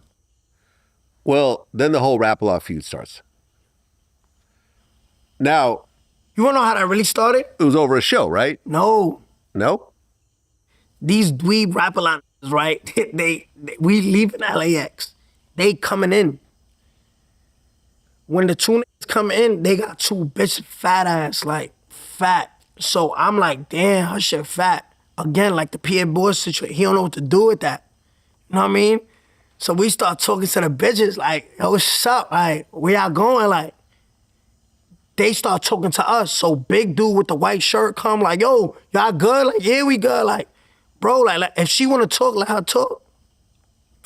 He ain't trying to hear that. My man, who cranked it over him? I think Hall cranked it on him. Boom, hold on. I ain't gonna lie. He ate it, but still, we had to get it on. We got it on, but it started over their bitches talking to us. Well, but then the situation happened at South by Southwest where you were supposed to perform, but something went wrong. Yeah, so this all right, so look, this is what happened. If I'm not mistaken, I talk facts. This is what I do. If you look back, right? If you look back, I went to a party, right? No, I went to Texas for some reason. I was in Houston. I'm buying some sneakers. Don, where's that when we bought the sneakers? Who was with the sneaker store? Yeah, was it the barber? Yeah, the sneaker store. Long story short, we go to a sneaker store. What's the nigga that abused women and shit? He went to jail for beating women? J. Prince Jr. So Mr. Domestic Violence, right? See me at the sneaker store and was like, yo, I want to invite you to my dad's birthday party. So I'm like, who this? Pops, right? So then, Shotty with me, he got his gun right here. He's like, yo, his pops is this. I said, all right, we out. Mind you, we not even there for that. He invited us to the birthday party. Yo, bro, these is facts. Anybody from the sneaker store could tell you. I'm in the sneaker store, just me and Shotty. The domestic violence with his mans and like 2 other. They could have really did it to us. We in their town. I don't know this. Mind you, I call my domestic violence too. They gonna be like, yo, what this nigga talk about? He missed the domestic violence too. So what? I go and show up late to the old birthday party. So when I show up late to the old birthday party, they don't try to let us in. There's a video on this. So when they don't let us in, I'm like, you invited us. Why you trying to make it look like we being stopped? We don't know you. What a from New York gonna know about Jay Prince? Like, we don't even know about that. Yo, that's my man, like, he from New York, but don't know about no rap a lot. Give me a rap a lot. Yo, matter of fact, I'm not gonna say my man's name, but yo, give me a rap a lot song right now. Real shit. Mind playing tricks on me. No, I'm not Ghetto you. Boys. I mean, you in the industry. I'm talking about real some. Where she's from? Philly. Give me a rap a lot song name. If anybody who's not from Texas not gonna know, bro, that she came with you, so I'm letting you know. Like, I'm not just picking and choosing. I really talk facts, bro. If you're not from, where you from? LA. You a rap fan? Only on the weekends. Give me a rap a lot song name right now. No, I can't. You can't, nigga. These young mans, they came with you. I can name you a lot of rap a lot songs. You could, because Shout out to Rap a lot. It's a legendary down south label. The people you came with, and I one get of my it. men. I'm older though. All right, so I came because you invited me to your birthday. I don't know you. You're old. You're 60. Why the f would I come to your birthday party? What am I? What is it? There's gonna be mad 50-year-old bitches there. Like, why would I come? So what happened? They didn't let you in? Yeah, you invited me and then didn't let me in to make it look cool. Yeah, that's what we robbed your stupid ass. Okay, because of that situation. Then the LA situation happened. Or maybe before that or after. The robbery happened. Yeah. Where you and yeah, remember they raided my house. Like I said, bro, he go, I'm charged for this, stupid. Like, this shit is already out. And we booked them. That's it. Those is facts. Then we book them. They found a book bag in my fucking house. My man, 33 Kingston. Okay, so in retaliation for that whole situation, you, Shotty, and other members of Nine Trey went and robbed a rapper who you thought was the Rap-A-Lot, but no, really wasn't? No, he was, bro. We got his chain and everything. We took his chain. That Rap-A-Lot was like, we don't know this. Yo, this shit is crazy. It's like, yo, Vlad, right? Say right now, right? Yo, Vlad, say right now, you beat up my mans, right? And post it like, yo, we went to this crib, we violated his mans. It's everywhere. And I'm like, I don't know that. Like, that's what they did. Like, say Chubbs, right? Drake. Yeah. Rob Trugs, and Drake was like, I never f***ed with that. That's what happened, bro. Okay. Well, that situation played a role in the RICO case. Yeah, because remember, our driver was a Fed. Right. I'm lying about that? No, it's true. He was an informant. So I was told on, was I told on before anything? Okay, well. Yo, this shit is crazy. Like, okay, so. That's what I be talking about, bro. So the robbery happens. Hold on, Vlad, real quick. We keep going. Yeah. Was I told on before? Yes. All right, let's keep going. Okay. So the robbery happens, and you testified later on that after I got told on. And you recorded the robbery.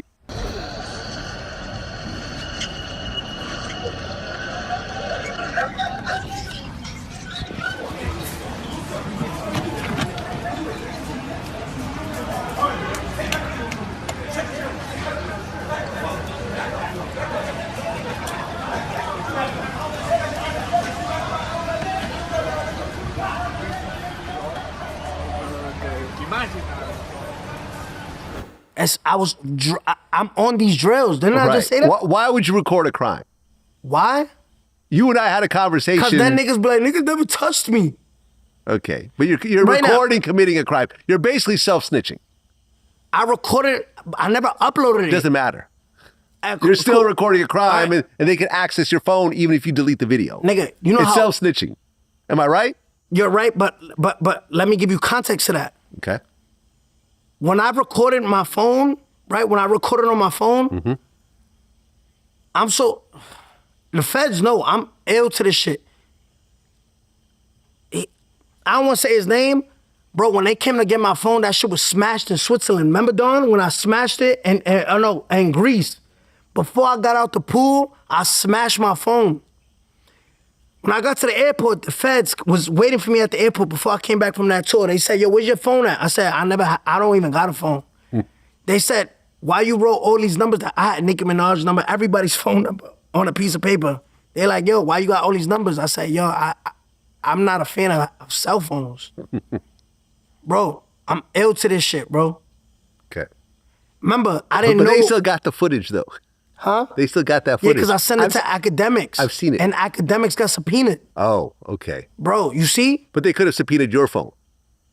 And they It's could have. broken. Doesn't matter. iCloud. Bro. All right, cool. I got mad iClouds.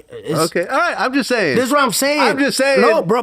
Listen, Look, hold on. You and I are both older. We both know not to record crimes of any situation, right? I love facts, right? Yeah. I love facts. How they got that shit?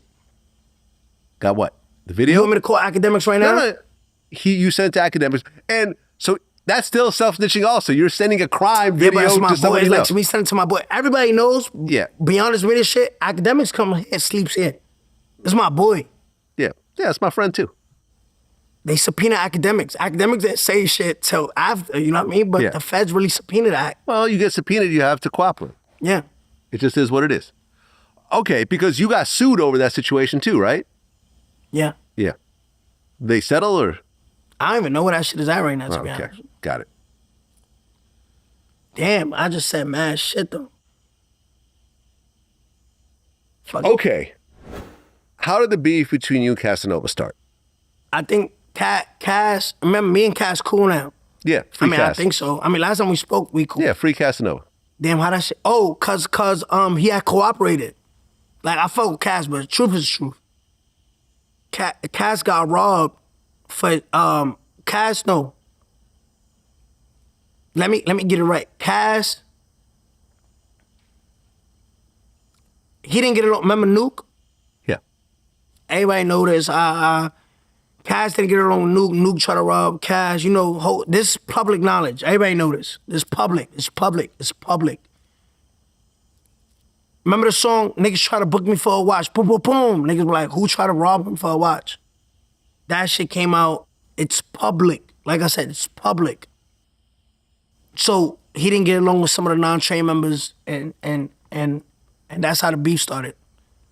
Okay, so now you have a beef with Casanova, and you guys run into each other at the Barclays Center. And I've seen this video.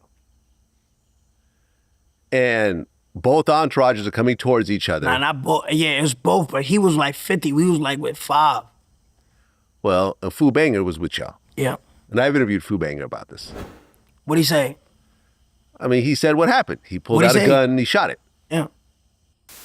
According to what you pled guilty to, you ended up pulling out a gun. Yeah, unfortunately. Okay. And what'd you do next? It's all on tape, man. You know what I'm saying? Whatever they saying happened, I guess that's what happened. You know what I'm saying? Right. You ended up shooting the gun in the air. You didn't actually shoot it at anybody. No. It got shot in the air, and then everyone ducked, and then people started running. Yeah. Why'd you feel at that moment that was your only choice? First of all, they was getting too close. You know what I'm saying? I was trying to tell them back up, but they wouldn't. They wasn't trying to back up. We know Cass, so nobody wasn't trying to shoot Cass or nothing like that. You know what I'm saying? But we just trying to tell them back the fuck up. Niggas ain't on that. You know what I'm saying? And everyone scatters. What were you thinking during that moment when this was happening? What you mean? I just seen like 50 apes come out. I was like, oh, it's over. Like, niggas got me. Like, I just felt like, I was like, yo, ain't no way us 5, because I remember it was me, Shotty, my son Trippie, Fu Banger. Fu, and Ro. It was us 5 of us versus how many apes you seen in that video? It was a lot. How many? No, Above 15? Casanova was deep, yeah. Above 15? Probably. Above 20? Not sure. Probably. 20 versus 5. It was over. I said, oh, it's over. Like it's over. It was a setup. Remember, because I was supposed to walk out Adrian Broner. Right. Me. He was walking out Javante for Right. like he was on the pre-card. Yeah. So I'm like, oh, nigga set aside. Yeah, nah. And that moment I was like, it's over. Like, it's over, it's over, it's over. Right. But once Fu Banger shot off that gun. Nigga, I didn't know who shot. Word 2, I didn't know who shot. I thought, nigga, I said, oh, I'm hit. I'm so scared. I said, yo, I'm hit. I jetted. I said, yo, it's over. And then when I found out it was us, I said, yeah. Remember I made the video? I said, fuck boy, don't run, boom, boom, boom. The whole time I was scared. Yeah. Shout out to Casanova too, because I remember watching the video. I remember he called me about this. He actually didn't run. Yo, word 2, You got to hand it to Cass for that. Word 2. Everybody ran but Cass. Yeah. He actually stood there. Fuck, which is crazy to me, but he could call you and tell you, I was there. yeah. These is facts, and people gonna skip this clip. Everybody ran but him. Mm-hmm. He told you? Yeah, he told me. He told you his friends ran? You can see it on the video. I didn't get that far. I just seen when the gun blasted, and that's what they showed in court. Yeah. If there was 50 apes, 49 ran. I mean, which makes sense because the gun just went off. One stood. It don't make sense. You know what I mean? Okay. Well, and also you got banned from the Barclays. Yeah, I got banned. Okay. How did the whole beef with Chief Keef start after that? Oh, because I was his friends. Cuban doll? Yeah, you know how that started. Okay. You know how that started. So you start going back and forth with Tato, I think? Is that what he said? I really kill people? But why he said that? Yeah, that was crazy. But why? I don't know. Why would he tell me that? You recorded it. Yeah, I know, but why would he tell me he'll kill people? He says, stay off whose phone? Yeah, You want me to play it for you? No, I remember it. Nah, play it real quick. I gotta hear that. Which part? The potato, I kill people. Remember when Trippie thought he was gonna make a career off that? He said, Well, they made a song out of it. that shit went double cardboard. Play this, bro. The video or Play this shit. Hold on. Yo, no, get my phone up real quick, please. Said, the shit was hard though. I kill people song. But that shit went triple cardboard. Here we go. I ain't gonna kill shit. You know. Yo, blood, listen to me. You hear me? You hear me? You hear me? I kill people. Shut the you do not kill nobody. So, alright, so look. So I remember how Mr. Domestic Violence is what was that kid? J Prince Jr.? Tato, Mr. Domestic Violence number 2. Around my birthday, I was in Hawaii and Cuban called me. Cuban, my son, she gonna get tight. She gonna grab his clip like come on, like I will violate you, but but you know what? I don't know. I take that back. I'm drinking right now some reposado, so like I'm talking shit. But May 8th, she called me with a black eye. Pussy ass. Pussy ass. You bitch. This the truth. This really what the happens. This talk to all the bitches, but mad. But be mad when I talk to anybody. Pussy ass. Look where I'm at. The hospital. My hip is broke. And I'm like, yo, what happened? She like, yo, this just went through my phone and hit me. I said, yo, take a flight from LA to Hawaii. It was my birthday, May 8th, 2018. And she came over there. I posted a picture. You want me to show it to you? Picture? Bro, I talk facts. Picture of what? Of me and Cuban though. She had a black eye. I said, I posted her after he beat her up when he found out me and her was fucking and shit. And he called me. He was like, yo, lose this number. Don't call this number no phone no more. I kill people. And I was like, yo, why this GBE nigga calling my phone, threatening me? Like, cause you know, we from New York. I never believe in niggas gangster. I don't believe in that shit. So that's how that started. Cause I was. Okay, so this whole beef started through Tato, which spread into Chief Keef, who's his man. Yeah. But they kept calling my phone. They kept calling your phone? Yeah. Okay. Threatening me. Right. And I record, if I don't ever record it, he'd be like, you lying, you just cloud chasing. I recorded because people, you know, the fans gonna hate. So they gonna be like, yo, bro, you just, no, them was calling my phone saying, yo, like, you know, mad about their girl. Nobody give a fuck about what y'all did 3 years ago. I don't think y'all understand what I was talking about in my last video. What y'all did 4 years ago, 3 years ago, and living y'all raps, y'all don't do. I know that personally. What y'all gonna give me 48 hours? Yo, wait 2 months. Yo, this gonna die? Where? Where I'ma die? Chief Keef, Lil Reese, all of them. Y'all talking about this Treyway. I bet y'all pull up to New Jersey now. Jersey ain't my city, but my brothers is there. You heard me? You know what I'm saying? New York, man. This fucking Treyway, man. You know that shit? Leo. The new death row. Treyway. Well, because of the situation and the back and forth, a video came out later on, which has you hanging out with a bunch of people. With Cuban though, holding the door. Okay.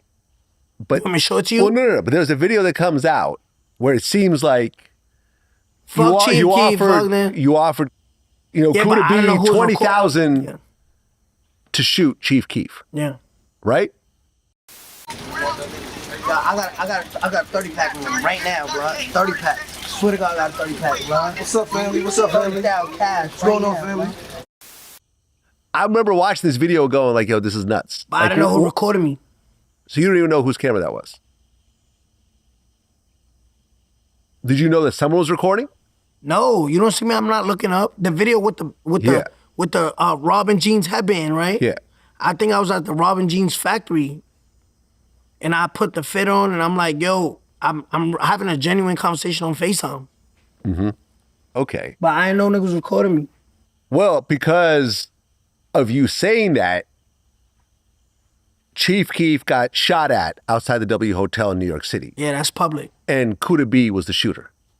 Yeah, it's public. It's public. I mean, Kooda B came and we did an interview about that after he got out. What'd he say? He claimed that he never got any money from you. On February 1st, Tekashi actually pled guilty to all 9 charges. And one of the things that he included in his plea deal was the ordering of the shooting at Chief Keef. And he said that he offered you $20,000 to do the shooting. He ain't offer me none. He didn't offer you anything? No. Did he pay you anything after the fact? No. Nothing? No. Zero? Zero. I gave him like 8 bands. Okay. What happened to the 20? Nigga, he shot in the air. Nigga, what the fuck? What am I giving you money for? Nigga, you shot it at the fucking roof, nigga. You shot in the air. He said that? I believe Did he say he shot at the air? No, he said he shot in the air. Yeah. All right, so why am I paying you? I mean, no one got hit. So why am I paying you? My question is... No, my answer no, is... No. I understand. I understand that part. You're right. 8,000 you shot in the air, that's fine. But you are a multi-platinum, multi-millionaire at this point. Why are you paying people to shoot at other people you don't like? Seriously. Nigga, I'm wilding at this time. Like, I'm bugging. Like, you want me to be honest? Yeah, be honest. I'm bugging right now. I'm Tony Montana at this What was it? Was it drugs that was kind of affecting your decision? You know what's decisions? so crazy? I never drunk at that time. Ask anybody. So no drinking, no drugs, nothing? Nothing. So you're sober, just acting crazy. In retrospect, now that you look at it, does it sound crazy? Vlad, yeah. Yeah. Before 2018, right? Vlad, look at me. Yeah, I'm listening. $20,000 right now. You interview anybody and be like, yo, he was drinking with me. He popped a Xan with me. He took an Adderall. He smoked some weed. I promise you. Nothing. Nothing. I never took a drink of alcohol before 2018 when I got locked up. No, I'm lying. I did in Dubai. Remember when I was scared that the feds was chasing me? I got mad drunk, got on live. I never drunk. I don't know what that shit was. Okay. So you're doing the sober. which almost makes it worse. Makes it worse. Yeah. I'm saying like Tony Montana. Right. At one point, you go to O Block, you take a small video in front of O Block. O Block right here. This what y'all wanted me in Chicago. This O Block right here. I should call this shit No Block. It's 10 o'clock. Where the fuck y'all niggas at? Niggas ain't outside. It's only 10 p.m. Where the fuck y'all niggas at, blood? You said it was 10 p.m., but I guess they looked through the video. It was actually 3 a.m. Yeah, I spoke about this already, yeah. Yeah. I was just in Atlanta. I was gonna make a video there, but I was gonna make a video in Atlanta right now, right? Yo, you got look, show him the video real quick, just off camera. Just show him the video you recorded. Okay. Well, you know I was in Atlanta because I share my location with you. Right. Yeah, I mean, Chief Keef during the beef said that man with the cops, man, he on some police shit. Come on, bro. He trying to send somebody to jail. Motherfuckers ain't on that. And he never really engaged with you over that, to be fair. Tato did, but Chief Keef actually stayed out of it. That's cool. Yeah. You see how before the cooperation shit, niggas was already saying, yo, he with the police. Like, come on. Yeah. You understand where I'm coming from? Yeah. Before, when I'm really out here front line, people like, yo, he trying to get, because he know he's not like that. Okay, so the next song comes out, Toddy. Yeah. 43 on the Billboard charts. Yeah. So you're keeping the momentum going. And then Fifi comes out with Nicki Minaj and Murder Beats. Debuts at number 4 and then goes to number 3. So at that point, that's your biggest charting song ever. Now, having Nicki Minaj obviously doesn't hurt. How did the two of you actually start working together? She was liking my pictures. She was liking my pictures, and I just DM'd her, and that's how we connected. Right. Song goes double platinum. Nah, Fifi is way more than double platinum. Oh, you mean at the time? At the time, yeah. What's it at now? I don't know. Probably diamond, because last time it was 8 times platinum, and that was 5 years ago. And then BB comes out, and Stupid comes out. So then on July 12th, 2018, you get arrested for an outstanding warrant where you allegedly choked a 16-year-old at the Galleria in Houston.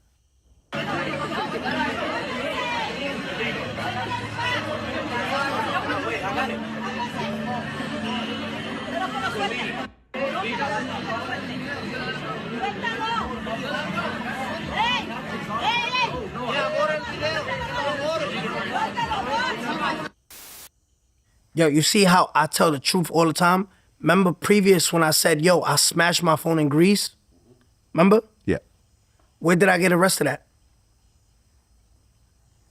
No idea. You just said I got arrested that time. In New York? No.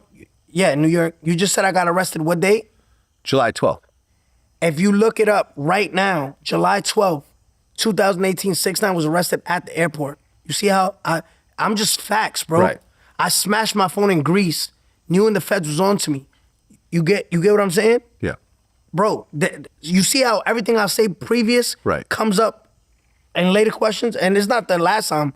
Watch as we keep going with the interview how everything's gonna play out the way I see it. Well, those charges were dropped because the teenager... You know why? But let me tell you this. I never explained this. Yeah. The feds, right? What they did, that Houston mall situation where somebody was recording me and called me an ice cream truck or some shit like that. Ice cream truck? The kid said remember I made up with the kid, I took a picture with him in the court. The feds had nothing to arrest me on, right? You hear me, Vlad? Mm-hmm. The feds had nothing to arrest me on. So you know what was the crime in Texas at that time with the kid? A misdemeanor. You know they try to extradite me for a You know what's a misdemeanor? Yeah. What? It's nothing. Slap on the wrist. Do people get extra? You know how much money it costs to extradite someone? No one gets extradited for a misdemeanor. Yo, bro, I talk facts. The feds grabbed a misdemeanor in Texas to try to extradite me, but it wasn't that. The feds used that misdemeanor to try to get into my cell phone and see all the calls. Bro, and these are facts. I smashed my phone in Athens, in Greece. When I landed in JFK or LaGuardia, they said, where's your phone? I said, I don't believe in phones. It's really me, bro. You remember that? I said, yo, Andrew, break this shit. These are facts, bro. Okay, so you go and shoot the music video for Fifi, and then you start heading home, and everything goes bad. No, I shot Fifi in LA. Remember the whole shooting happened with Kanye and Nicki, remember? Oh, hold on, I'm lying. That's just way after, that's Mama, okay, that's Mama. right. I shot in LA Fifi. Right. Right? I shot Fifi in LA like around early July or late June. Right. You fly back to New York. I fly back to New York. I'm editing the video. Nicki, you know, she wants a proper rollout. You know what I mean? So it wasn't like next day. I shoot the video and I release it the next day. That's how I am. Yeah, she didn't want to do that. She doesn't do things like that. It's my record, but she has to make sure, like, you know, it gets the right playlist and all that shit. So 2 weeks, I'm editing the video. I'm in my house editing at 33 Kingston. Was it 30 Kingston or 33? Some shit like that.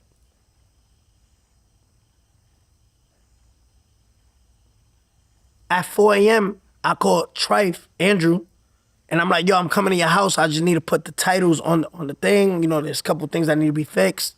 I already edited the video. I just needed like the titles, the graphics, whatever I needed at that time.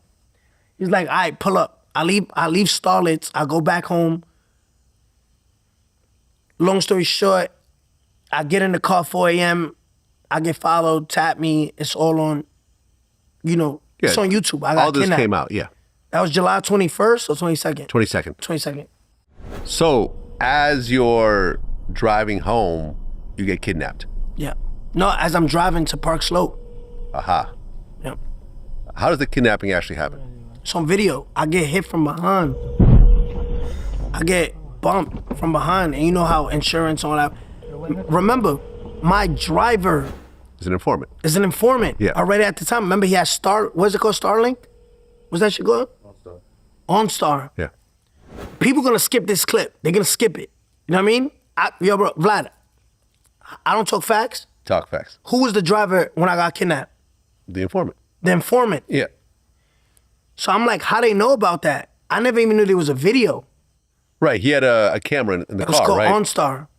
Yeah, it recorded phone calls. I mean, it recorded just everything. It recorded right? everything. How that shit works. Yeah. Yeah. I don't know how that shit works. The driver was already an informant.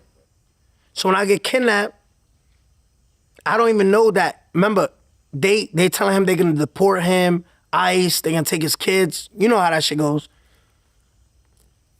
So I get kidnapped, I get hit from behind, he comes out.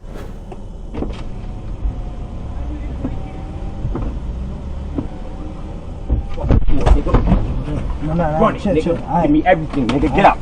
Get out. Get out. Get in the car. Get in the car. Get in the car, nigga. Get in the car, nigga. No, stop. Wait. Chill. Where your man at? Where your man at? Pull it back. Give me your money. Where your money at? Where your money at? Get in the car. Get in the car. Get in the car. All right, get in the car. Get in the car. We gonna shoot you. No, you say get in the car. Get in the car. Open it. Open the door. Let me open it. I'll give you everything. Get in here. Get in the car. Get in the car. Get in it. That's what I'm doing. Get the fuck in here. Ain't nobody in here. Ain't nobody in here. Why you doing all that, man?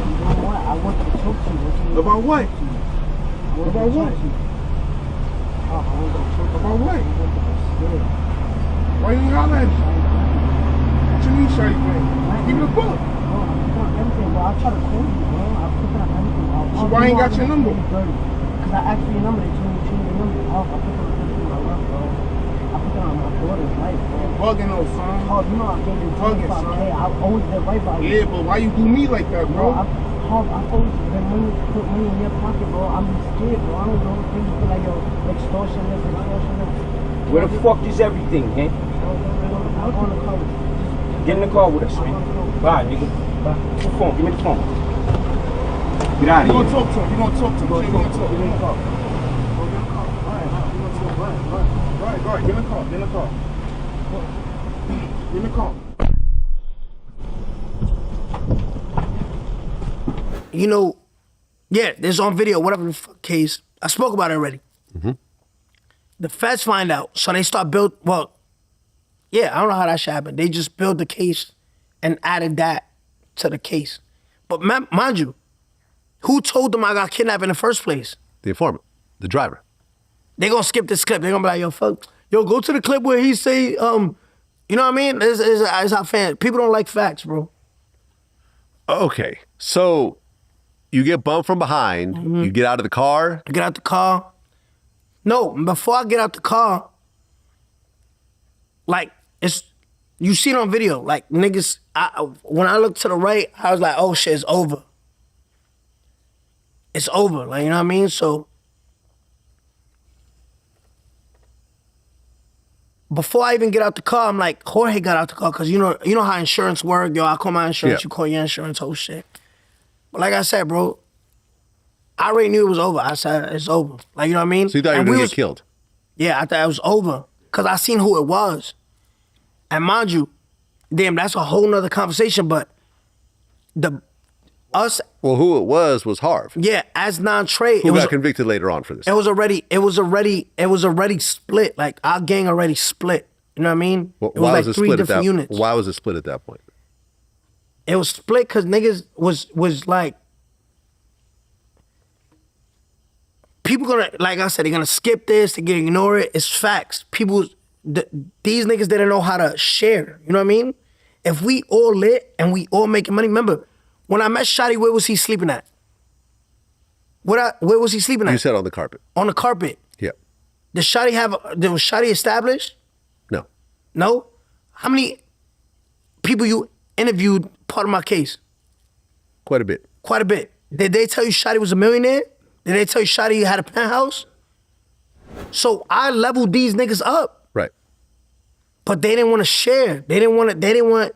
So a team. So they started fighting amongst each other? They started fighting amongst each other because everybody wanted to get next to me. I'm already feeding like, we a team, nigga. And I'm not using y'all. I'm going on drills with y'all, nigga. I'm lying. The facts of the case, I'm lying. Right. So Vlad, am I lying? You're not lying. I'm going on drills with these niggas and we all eating together. So Harv wasn't wearing a mask? Nah. So you knew it was Harv, I said it was over. I said it's clip. Nobody was wearing a mask. Right. You get pistol whipped. And then they put you in the back of the car and they go to your house to get the rest of your jewelry? Yeah, with Sarah, yeah. With Sarah. Came back around like maybe 3 o'clock in the morning. I was up. My daughter was sleeping. His mom was in the house. And he was releasing Fifi the next day. He was on the laptop with the driver in the house. And he was like, I need to leave. I'm going to Trife Drew's house so he can color correct the video for me. And so I'm like, all right, that's nothing out of the ordinary. He'll break night editing a video, you know, just so he can push it the next day. Like, so I'm like, at this point, I'm mad at him. So I'm not, he was in LA with some other girl. So I'm like, not really paying him mind. I'm like, whatever, leave, I don't care. And no more than like 20 minutes later, I got a call from him. I'm like, I was about to head in the shower. And he's like, oh, Sarah, where's the baby? And I found that very odd. Like, what do you mean, where's the baby? She's home, she's sleeping, you were just here. Like, you know that. So that immediately was like, what? Why are you asking about the baby?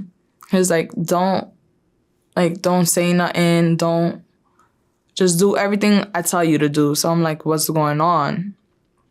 He was like, I want you to take the jewelry that I have downstairs on the table and wrap it the way I wrap it and put it in the bag and bring it down to me. I'm like, what's going on? He was like, don't ask me no questions. Please just do everything I tell you to do. So at this point, I'm not thinking that he's in any danger. I'm thinking that he did something or got caught up in something that he has to grab his jewelry and be out. So I take the jewelry, I wrap it up. I'm in a towel, mind you. And I go downstairs and I call him. I'm like, I'm downstairs. Where are you? And he was like, I'm pulling up right now. He hangs up the phone on me. So a car pulls up in front of our building that I don't recognize. It's not the driver's car. So I'm just looking. And a dude with a hoodie on comes running up the steps and is in front of me. So I'm just like looking in the car and I back up behind the door and I'm just looking at this dude like, who the fuck are you? And I guess they saw that I wasn't giving the bag of jewelry to the dude. So they lowered down the window just enough so he can yell to me and like, Sarah, give the bag to him. So I'm like, all right, I heard his voice. I saw a little bit of his hair. He's telling me to give the bag to him. I'm gonna give the bag to him. So I give the bag of jewelry to the dude. He goes, runs in the passenger seat, and the car burns rubber and skirts off. So I'm like, what the fuck? So after that, I lock the doors, I run upstairs, and I'm calling him. He picks up a FaceTime call, and he's in a car, like in the back seat, and I see his eye bloody, and his face is so swollen. And I'm crying. I'm like, yo, what's going on? And someone in a car was like, oh, you want us to take you back home? And he's like, no, don't take me back home. They're trying to kill me. So I'm crying. I'm like, what are you talking about? And he hangs up the phone on me.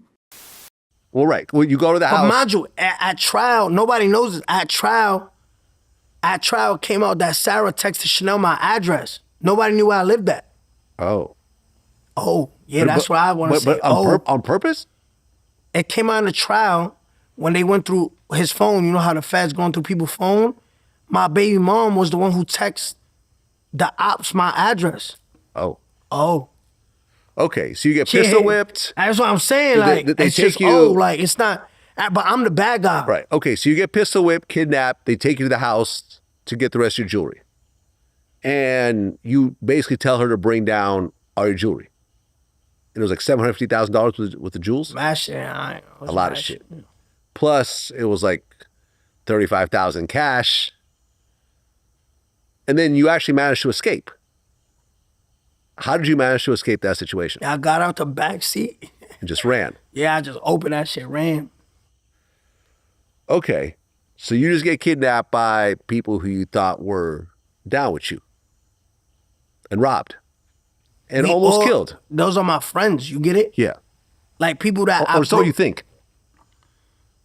Nah, as I know. Like, you know what I mean? Well, like, I know. Your friends don't kidnap you. But this is what I'm saying. So why am I, so did I snitch on I did some Young Thug shit, I snitched on my friends?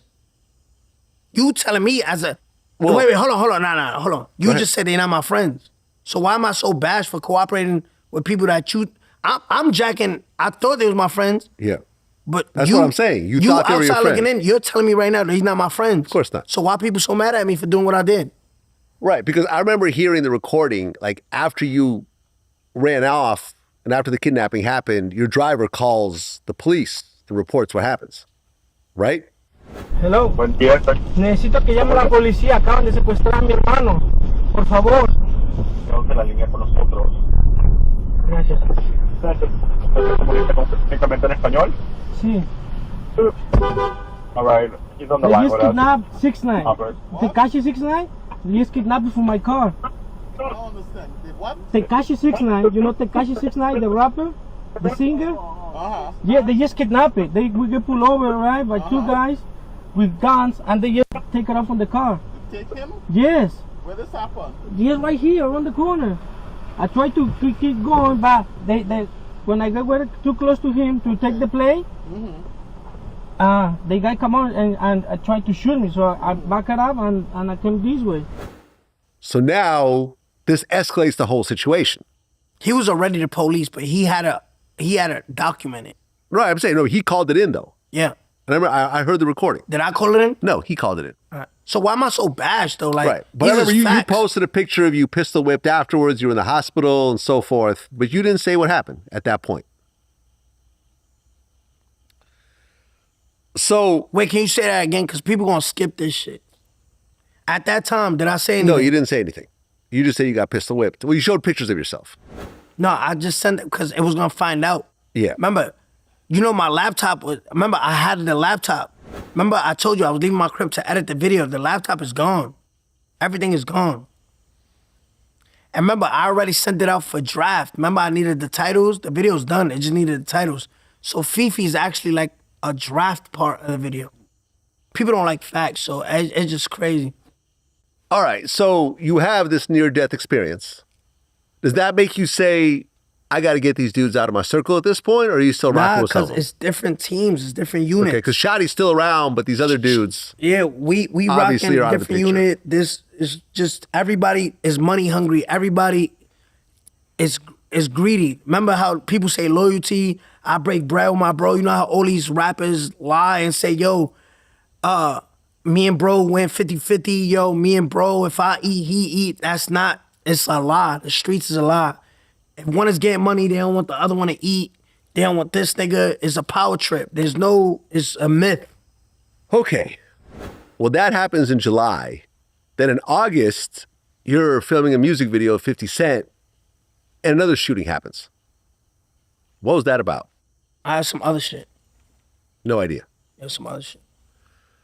I mean, at this point, with all the violence, the shooting, the kidnapping, the pistol whipping, are you really thinking like, yo, I gotta do something or else I'm gonna end up dead? No, because I would have did it. What do you mean? You mean like, yo, with all that shit happening, we outside thugging and bugging, you get it? Like, at that time, why didn't I cooperate then? Right. Why didn't I cooperate before November 18th? Yeah.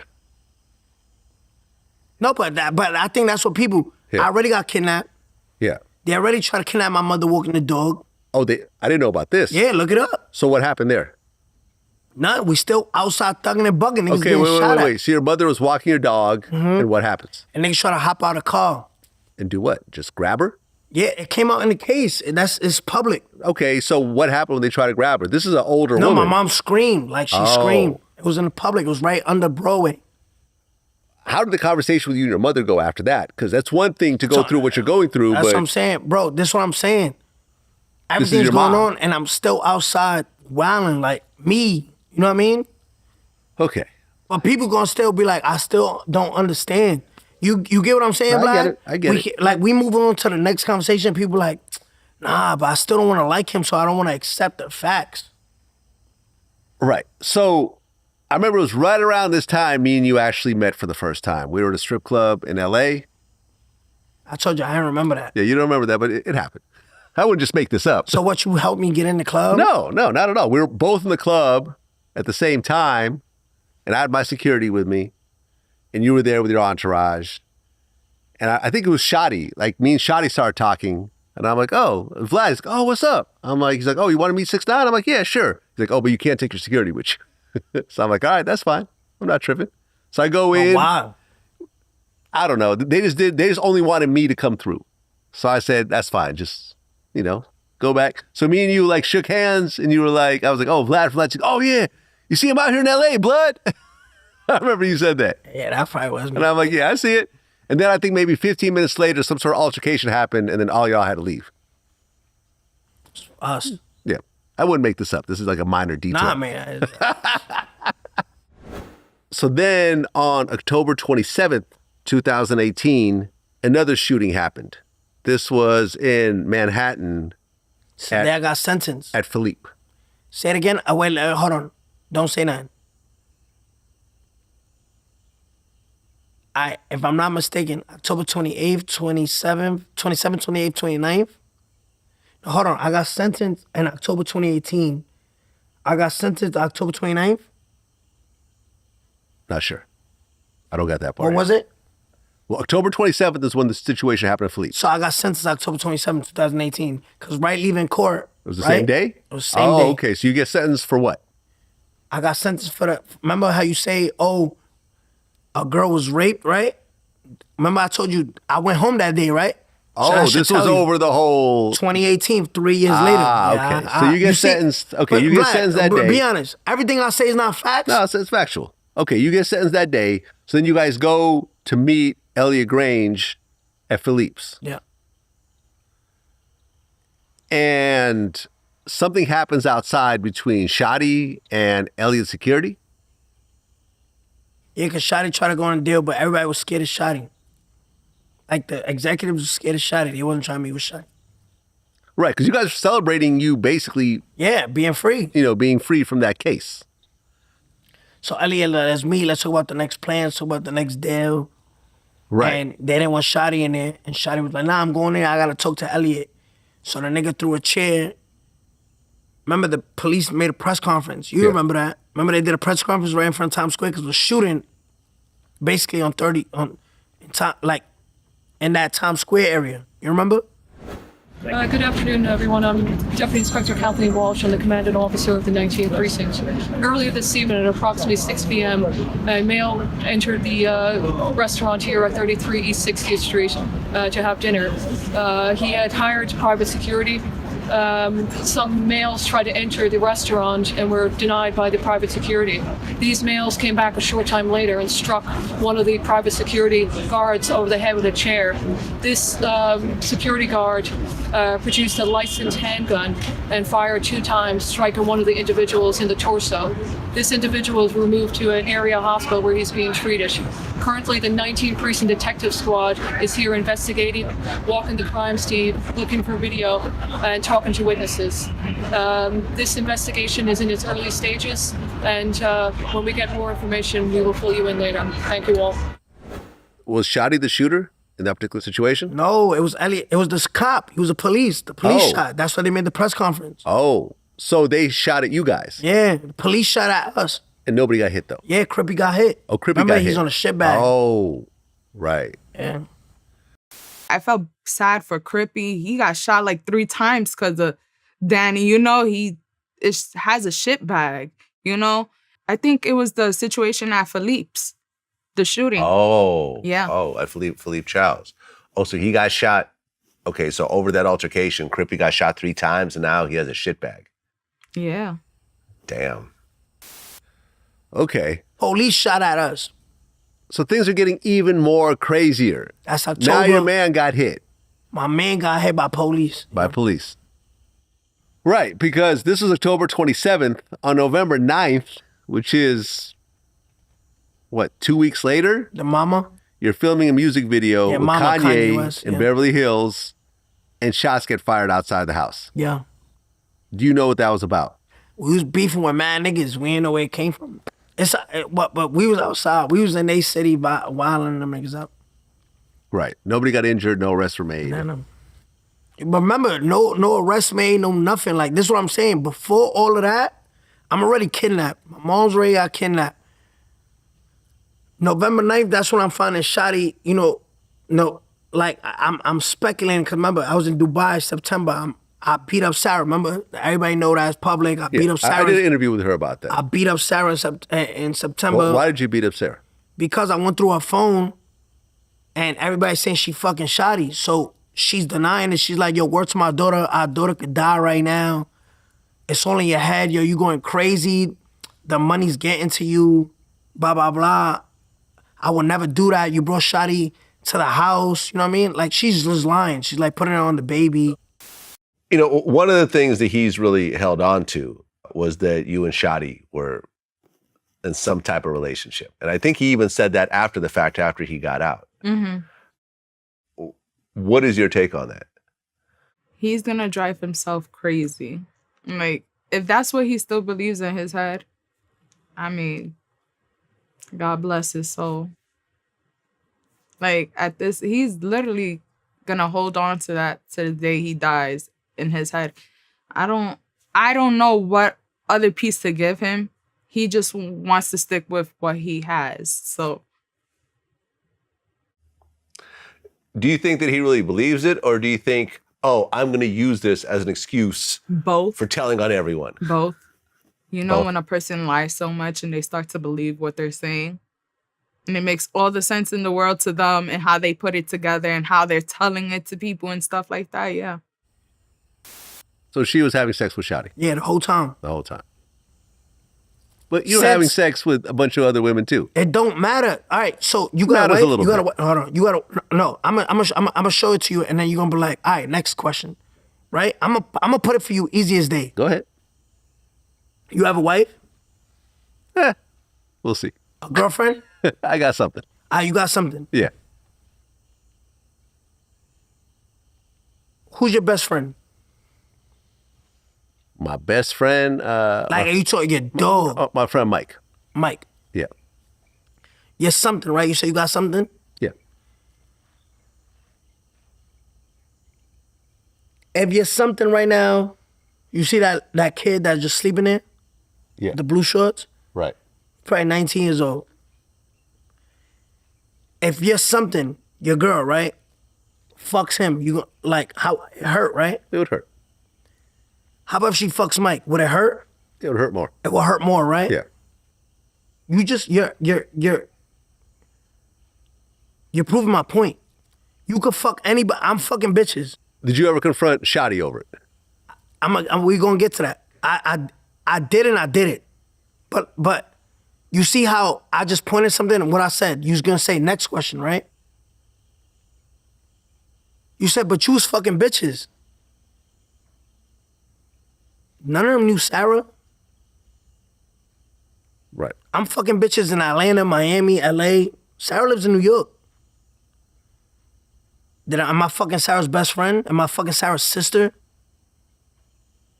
Listen. I see what you're saying. No, hold on. I You see what I'm saying, but it's close to home. Vlad. No, right. Vlad, but regardless of, okay. Regardless, wrong is wrong, but listen. Yeah, wrong is wrong. And regardless of who your baby mother, your girlfriend, your wife, whatever is fucking, doesn't mean that you get to put hands on them. How would you feel, you and Mike at a dinner table, right? No, Vlad, don't shy away from it. Because that's why people hate me. Because they shy away from facts. Say you and Mike, right, are having dinner at a dinner table, right? Mm-hmm. And your little something, we don't know her name, but let's call her little something. Yeah. Is eating when you and Mike laughing in your face the whole time she's fucking Mike. Right. Say that waiter comes to that dinner table, right? That waiter says, hey, do you guys want some more water? Say your little something is fucking the waiter, right? Mike is there. Who would it hurt more? I'm proving my point. Right, it would hurt with Mike. With Mike, but this is what was happening. I'm fucking bitches I'm paying for pussy. I'm paying for your time, bitch. I'm paying to fuck you. I'm paying a prostitute. You get it? Yeah. You fucking my mans for free. Like the nigga not give you Nathan. Right. It doesn't justify putting hands on it though. In retrospect. Didn't I? Am I right? No. Am I right? Facts. Yeah. You could always cut that person off. Yeah, you guys have a baby together, whatever, you can co-parent. Doesn't mean you have to put hands on it. Right? You know why people don't like me? I took the truth. Yo, you did this? Yes. Yeah. You're admitting to it. Yeah. I admit to everything. I did that. Yeah. But don't put, people don't like me. It's like, you're not supposed to admit to it. Damn, look how he's saying it. You know, you get what I'm saying? Yeah. People don't like the truth. Oh, look, people gonna ignore everything I said and be like, look how he talks about that. Look, he's feeding non-regretful. I owned up to it. I took accountability in a federal courtroom. I took charge, right? I'm lying? No, you're telling the truth. I'm telling the truth, and have I lied once this whole interview? No. We are hour in, right? Yeah. Over an hour? 2 hours? No, but let's not. People don't like me because it's like, damn, like he takes accountabilities, but we just don't like him because it's too real. No, man, you admitted to it. You admitted to it. You put hands on her. I put hands on her. And you know in retrospect that was wrong because it is the mother of your daughter. It's wrong. Exactly. That was my whole point. That was my whole point. Vlad, I understand it was a fucked up situation. 3 minutes ago, you just try to justify, yeah, but you was fucking other bitches. It's not the same. Okay, fair enough. Fair enough. It's not the same. Can I put my glasses back on? Go for it. Okay. That's what I do. Walk them down. How that song? Yo, wait, real quick. Play Walk 'em Down real quick. Walk 'em down. Nah, that's not, we don't even fuck with them. All right. November 15th. 2018. In 3 days, you're releasing your debut album. You've had mixtapes before, but Dummy Boy is coming out, and this is your major debut album. Yep. But 3 days before this album comes out, yep, you go on Instagram, yep, and you announce you're firing your entire team, including your management, and you're canceling your whole tour. What's up, everybody? So I'm letting everybody know that I canceled my whole tour. The American dates is not happening. It's not going down. Austin, Texas, I think I was supposed to be there today. I'm not going to there. I spoke to the promoters, Jose Avila, with Avila Music. We are going to be in business. I am coming back to Austin, Texas. I fired everybody in my team. I got no manager. I got no booking agent, no PR, no public. I don't got nobody on my team. It's just me. I want everybody to know if you booking shows, do not book shows unless I say, this show is gonna be booked with this person. They will steal your money. They're not me. I'm not signing no fucking contracts. That don't got nothing to do with me. Whoever is booking shows for Tekashi 6ix9ine is stealing your fucking money. So if you need shows, I will let people know that I'm booking shows. Or if you're not on the phone with me, Do not book that show because it's not me. I fired everybody. I don't give a fuck who you used to see me with. They no longer around. It's a fucking dub. November 23rd, the album dropped. What made you do that? So, if I'm not mistaken, remember, I don't got no laptop in front of me. Yo, Vlad, right now, you got kids, right? Yeah. On your kids, I'm lying. I got a laptop in front of me. I just drove, how many hours from Atlanta? 12 hours. Huh? Like 12 hours, 8 hours, something like that. Right? I'm off. I don't prepare. Did I say word to your kids? I tell you, don't speak about this. Did I ever say that? No, it's an open table clear right as here. a book, right? Open book. Do I got a laptop in front of me? I got anything written on my arms? I talk facts. I talk dates. I think I made that video. You want to see the video? I think I made the video anywhere from November 14th to November 18th. So in that 4 day, I could be 2 days off from November. Let's just say from November 10th to November 18th. Those 8 days span. Yeah. I got locked up November 18th. It was a Sunday, I believe. Right? Mm-hmm. November 16th and November 15th, that Friday, I did a Breakfast Club interview. November 15th, you announce you're firing everybody. On November 16th, you go on the Breakfast Club. Boom. Right? So, I'm in LA shooting Mama, November 9th. Right? Mm-hmm. Yo, bro, these are facts, bro. People are gonna be like, yo, this kid is just a fact book.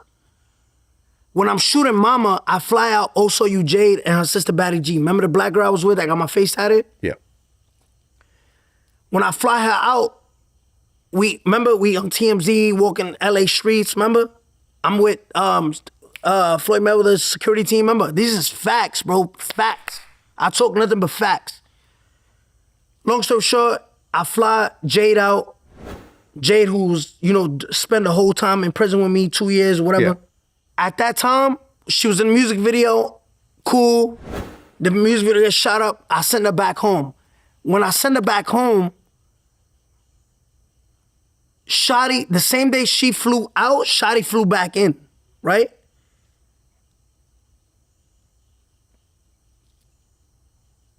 I'm like, damn, this thing was gone for a little minute, you know what I mean? I lied to Shotty. Remember how you just told me, yo, bro, did you ever confront Shotty about it? I'm gonna be real with you, bro. I'm a man. I do not lie. The nigga, I didn't know how to get to his phone without him questioning me. You know what I mean? At the end of the day, I know what Shotty do. So at the end of the day, as a man, look at me in my eyes. I did not confront him because I was like, damn, niggas gonna give me. You know what I mean? Like, I'm just being real shit. Like, you know what I mean? At this time, I'm being straight up. I didn't have the braveness to confront a nigga that I feel like was gonna shoot me, you know what I mean? So you were scared of Shotty, basically. At that moment, you know what I mean? And I'm being real with you as a man. I was like, yo, that's a fair statement. But his listen name to me, was Shotty at the end of the day. No, but at that moment, it was like, damn, this nigga just caught me fucking his girl. It's gonna ruin everything. You know, I'm just being real as a man, bro. Like, this whole interview, I'm transparent. Yeah. So I lied to the nigga. I'm like, yo, bro, Jade, the bitch blocked me, bro. Let me get your phone real quick. Let me make this cool. I'm lying. I already know she on the plane, right? So I'm like, yo, let me get your phone. It's going to voicemail, right? Or whatever the fuck. The nigga give me a phone. I put it on speaker so he could see that I'm calling, and I walk out the room. So when I go to the messages, and I see all the messages. From Sarah? With Sarah. Like, yo, pick up. Yo, you done running. Yo, Danny's with you. Did he leave? Da-da-da. I see all that shit. So I'm like, damn, bro, she not picking up. Here's your phone. You know what I mean? That was, remember, November 9th, the video shoot got shot up. She probably left November 11th. So when I get back to New York, I know, matter of fact, the next day I book a first class flight back to New York. When I get there, I go to my crib in Pinehurst in Lido Beach. I was like, give me your phone, Sarah. So I look through her shit. She's there with her mom, her dad. I'm like, yo, so anyway, long story short, I went through her phone, the message is deleted. It's just like, you know how you select messages that you want deleted, you don't delete the thread, but it's gone. I'm like, yo, grab all your shit, get the fuck out. And that's when I made the video. November 15th, November 16th, I went on Breakfast Club. I said, yo, these niggas doing me dirty. I'm taking care of everybody, you heard? I'm taking care of all these niggas. There's a difference between being a gang member and just being a dirty nigga.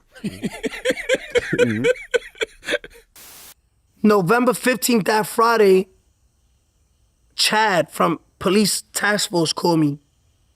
Task Force, they call me and they like, yo, they see the interview, right? The Breakfast Club interview. Yeah. I guess they already intercepted the phone call that nigga was gonna do it to me. The nigga said, yo, remember, he don't know what's going through my head. They already doing the investigation. The nigga say, yo, I know you found out about Shotty and Sarah, that they been having sex, Yo, just keep it cool-headed, you know what I mean? That happened November 15th, no, November 16th, Friday. Okay, well, hold on. Before you get to there, you go on Breakfast Club on November 15th. I call them dirty bloods. I say, yo, don't jack, Right. I don't jack Yeah, that. you said there's a difference between a gang member and a dirty N-word. Yeah, the dirty. Right? And you also said there's only one thing I fear in life. No, two things. I fear God and I fear the FBI. There's only one thing I fear in life. No, two things. No, I'm not gonna say.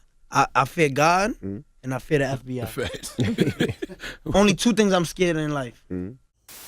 So are you talking to the FBI at this point? No, that happened November 16th on a Friday. Okay, well, because 2 days, okay, yeah, so the next day, I guess after the Breakfast Club, you get approached by the FBI and you're told that your life is in danger. Yeah. And Shotty was the target of an open FBI investigation, and they'd been tapping his phones as well as his crew. Yeah. Remember this before we get arrested. Yeah. You stated that, right? This is all before. This is before the arrest. Before Breakfast Club. Right. And the FBI was monitoring the situation, and they found a message, I guess, from Mel Murder saying that you're going to be super violated. Hey, when you go to YouTube and World Star, they got his picture next to this shit. Hey, everything he say, they got a split screen with Shotty picture next to this shit. That's cool, but now he gotta get violated. Yeah, super violated. Ain't too much he can really do unless he go run around with 100 armed securities all day. He ain't a gang member no more. Nah, he ain't nothing. He was never a gang member. Shotty need to expose him. Like, they gonna have to violate Shorty, because Shorty on some bullshit. He better get to violating. He better stalk Shorty every move. Remember, so just to leave clear, remember, because people gonna be like, bro, he's talking too much facts, bro. Just shut this shit off. Yo, bro, cut the Vlad shit off. Put the game on. Put the NFL game on, bro. This nigga's talking. So these is my friends at this time, right? Right. And they also said... No, hold on. I just want to say, they also said Shotty don't got nothing to lose. Okay, go ahead. These my friends at the time, right? Right. So they talking about super violating their friend, right? Right. Why people ignore that? Super violated means what? Just beat down or killed? It don't matter what it means. Could you mean gonna anything. super beat down or kill your friend? Yeah. Huh? Right. Because they also what do you said mean, that... right? Hold on, Vlad, slow it down, bro. Sorry. That's why people hate me. Because they don't want to understand it. They like, all right, niggas gonna kill you. So what you did after? Like, bro, you're stayed in a wiretap right now. Right. So even if they talk about beat down or killing, you gonna beat up Mike? Mike is your friend, right? Yeah. Would you beat him up? No. Why? It's my friend. So I cooperated on my friends? So next question. So that's what you're gonna say, right? Let's talk facts, bro. Would you do that to a friend? So did the feds tell you about the super You see what I'm violated thing? talking about? No, You see- I'm but still on no, the but you topic. said- but No. no, When the feds met with you, did they tell you about the super violated part? Yeah, and I said, yo, bro, I don't want no nothing, no protection, no nothing. Because they offered you protection, you declined. And Why did you decline protection? Is that a fact, or are you just making that shit up? No. That's a fact. Why did you decline protection at that Because point? I'm outside. I felt like my nuts is bigger than the world. Like, you know what I mean? Like, didn't I say previously I felt like Tony Montana? Like, yo, bro, are you making this shit up, or are you grabbing actual public information from the federal case? No, this is all public information. So what did I do when they said, we'll protect you? What I said? No. And then I continue to go on the public, on Breakfast Club and call them dirty, right? Right. So why people just ignore that? Right. Well, you go on the Breakfast Club on November 16th. After I denied protection, right? After you denied protection. 2 days later, that's when all hell breaks loose. On the night of November 18th, 2018, 6 men were arrested by ATF agents in New York City. You, Shotty, Mel Murder, Fu Banger, Ish, and Crippie. Tell me about how you were arrested that same day. I was going to an Annuel concert in Connecticut at the Foxborough, whatever, Fordborough, whatever the fuck it's called. I left the house around 6 p.m. that night. Like, it was a Sunday. But like I said, bro, I just don't like the fact that people ignore all these facts. They're like, no, but, yo, bro, just cut this Vlad interview off. The nigga's talking mad bullshit. Bro, the nigga still did what he... Yo, bro, like, people don't like facts, bro. Like, are you making this shit up right now on your laptop? No, this is all public information, record. Bro. This is all public record. No, but why you think people don't like the facts? Let me just ask you that. Why do you think people is like, man, he's right, but fuck him? No. Up until the point of the arrest, you were not cooperating, you didn't want protection, you did not press charges. So why did they arrest us? Somebody told on us already, right?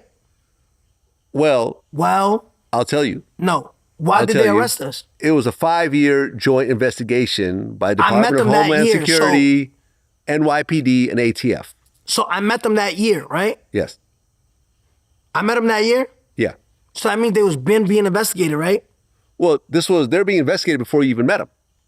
5 years. And people been telling, right? Because an investigation has to open with a cooperator, right? Right, because this happened in 2018 and Gummo was, 2014? 2017. 17. You see? Yeah, 17, a year before. So I met him that year, right? So 4 years before you met him, they were already being investigated by the feds. People been telling, right? I don't know about that part. So you being investigated, somebody has to tell you that something's going on, right? Not necessarily. All right, cool. You can be investigated. So let me ask you something. So was people telling before me? I'm not sure. So the driver, you the driver, yeah, absolutely. The driver wasn't with us on all the drills? Absolutely. When I got kidnapped, was the driver with us? Yes, and he told.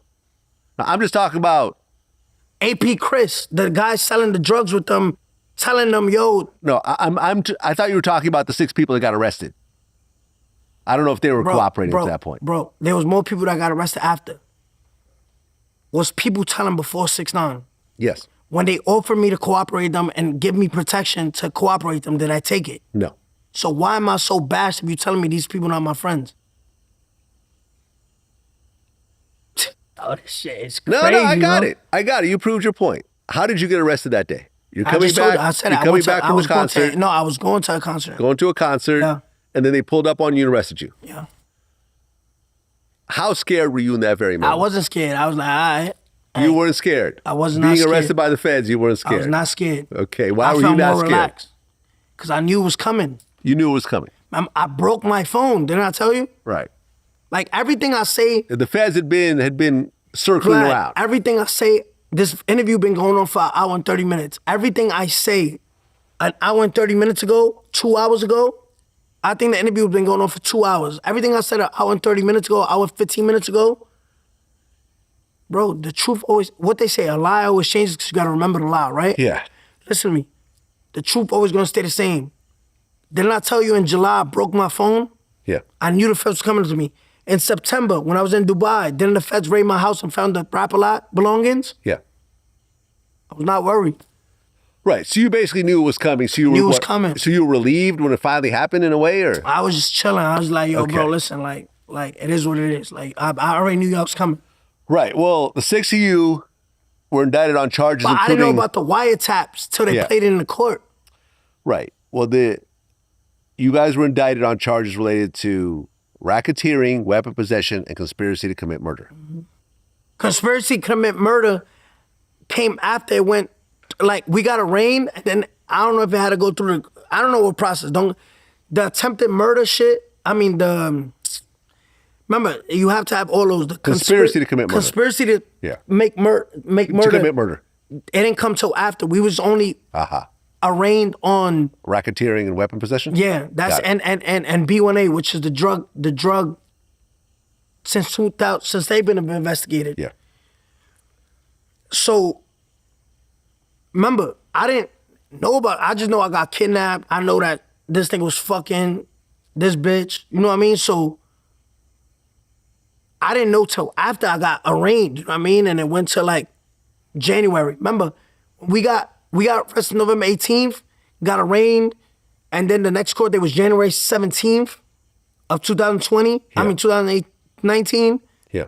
And then I took my plea agreement, the cooperation agreement in February. But before we get to that, I just want to talk about some of the details of what happened.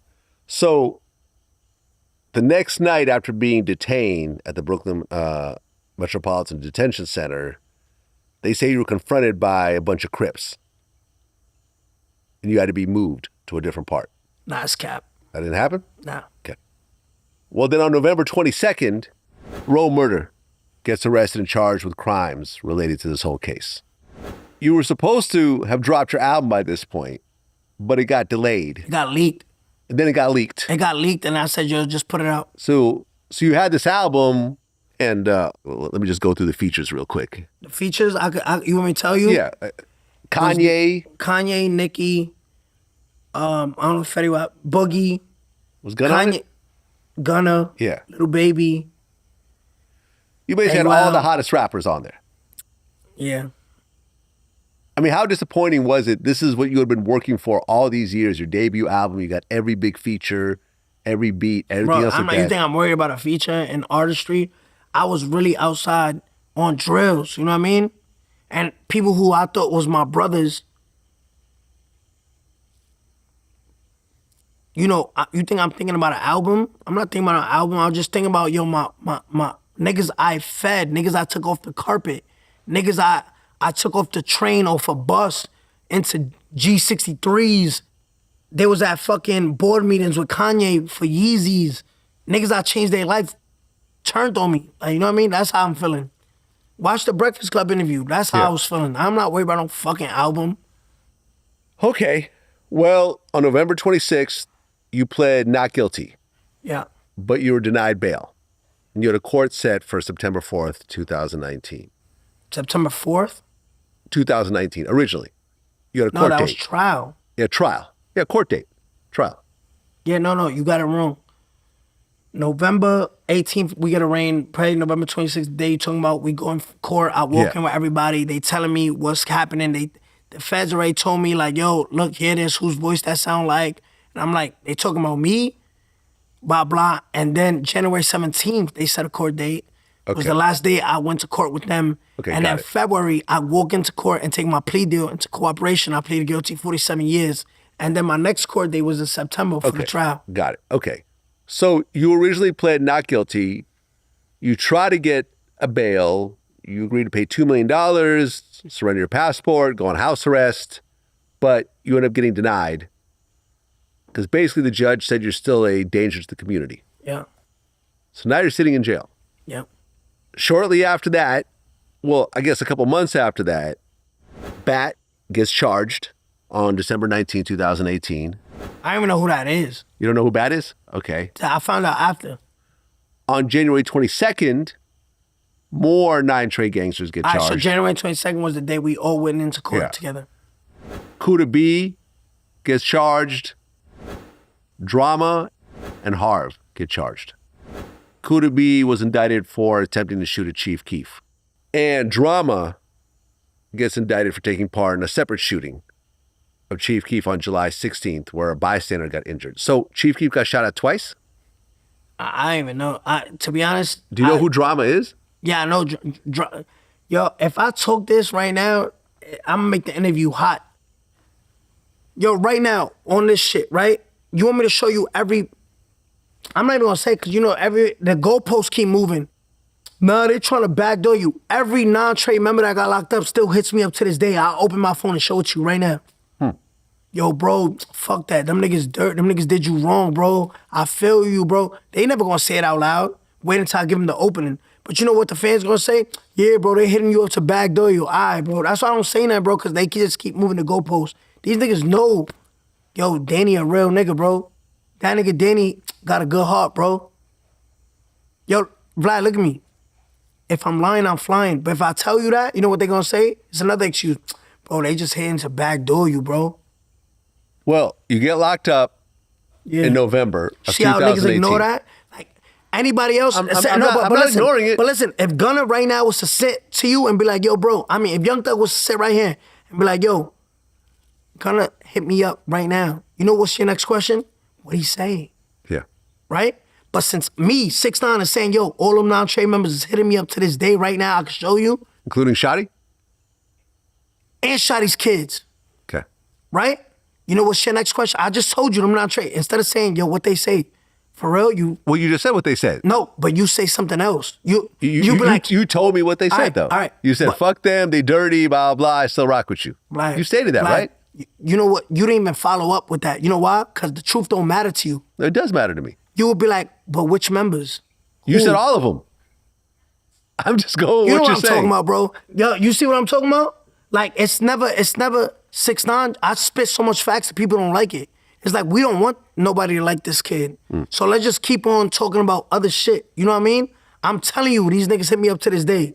But you won't care about that. But if it was some other rapper saying, yo, the niggas that I told on hit me up to this day, you'd be like, no way. But why? Bro, come on. Like, I'm really him, bro. Like, you said, yo, bro, where to? I got security here. This is my house. Yeah. No security here. No security. I got security here. You got security here. I don't. And niggas gonna be like, yeah, but you home. I promise you, bro. Like, I'm really outside every day by myself. Yeah. After this interview, what time is it right now, dude? It's 3. If this interview done, well, let's go to strip club. I'm going by myself, bro. You go with your security. Just watch me how I maneuver. People don't like the facts, bro. Nigga be like, they make every excuse in the world. I'm telling you, like, I could say facts, it don't matter what I say. People just gonna be like, damn, he just talks so much truth. Let's just change the topic. Or Okay, so you get locked up in November. On January 23rd, 2019, you originally pled not guilty, but on January 23rd, 2019, you changed your plea to guilty on all 9 charges against you, admitting to being a member of the Nine Trey Gangsters. Yep. What were the 9 charges? I don't know, mad shit. Bunch of shit. Yeah, drugs, guns, shootings, a whole bunch of shit.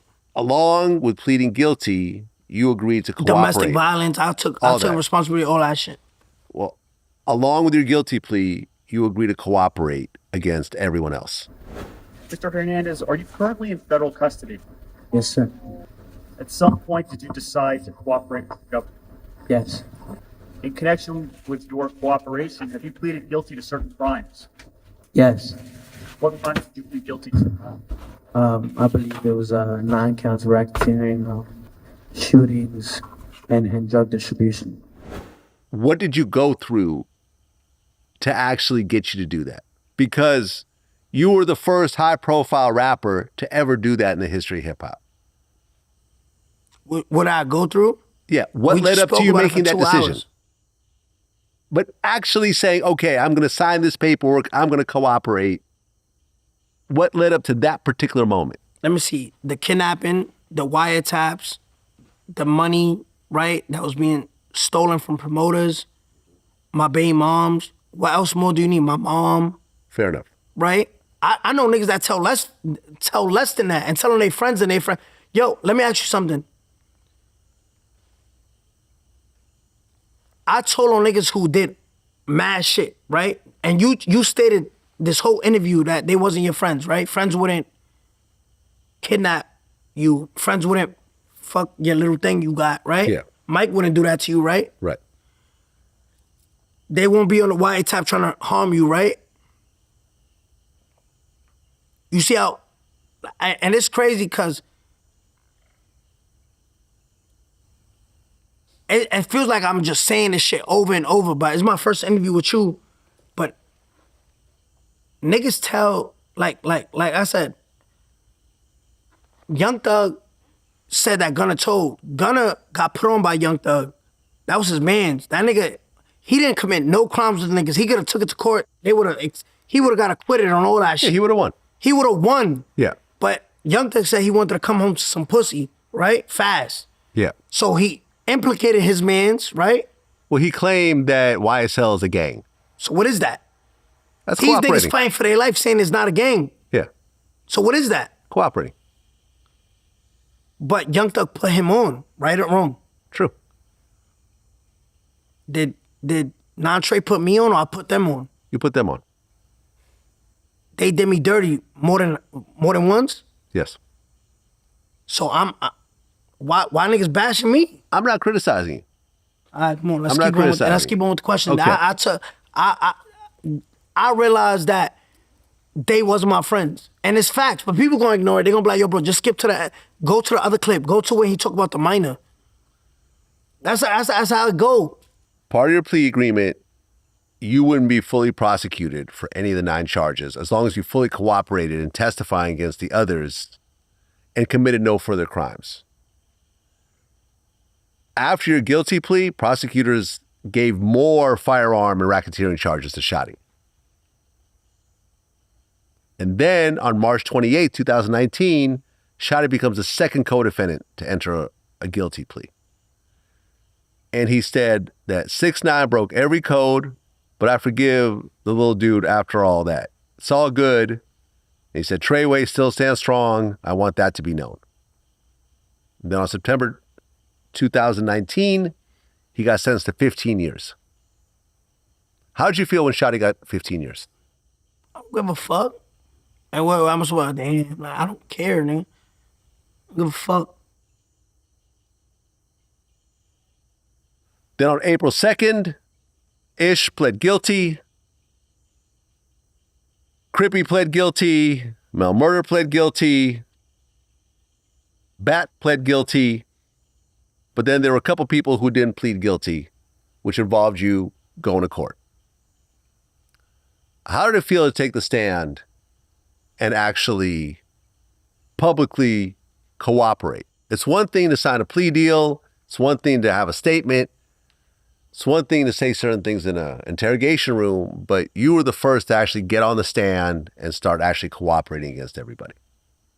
What was that process like? Not on everybody. I took the stand on Harv and Nuke. And I never even told him Nuke because I don't even know the nigga. I mean, the nigga who put the nail in coffin, people were like, oh, nigga. Nuke was charged for drug selling in you got the facts right there. Nuke was charged for selling drugs in 2012, 13, 14. 2012, 13, 14, I'm working at the bodega. Yeah, you don't know. I don't know him. Yeah. But people gonna be like, skip that part too. He's talking facts. Skip that. You know what I mean? The only person I sat on the stand and like I said, I owned up to it was Harv. Mr. Hernandez, do you recognize anyone in the courtroom who was a member of Nine Trey when you were a member? Yes. Who do you recognize? And if you can identify that person, you identify where they're sitting in an article of clothing that person may be wearing. Harv, Anthony Ellison has a gray suit on. But nigga, if I didn't sat on, yo, listen to me. Vlad, look at me real quick. Just say I didn't cooperate, right? Look at me. Yeah. If I didn't cooperate, right, would Harv still get fried?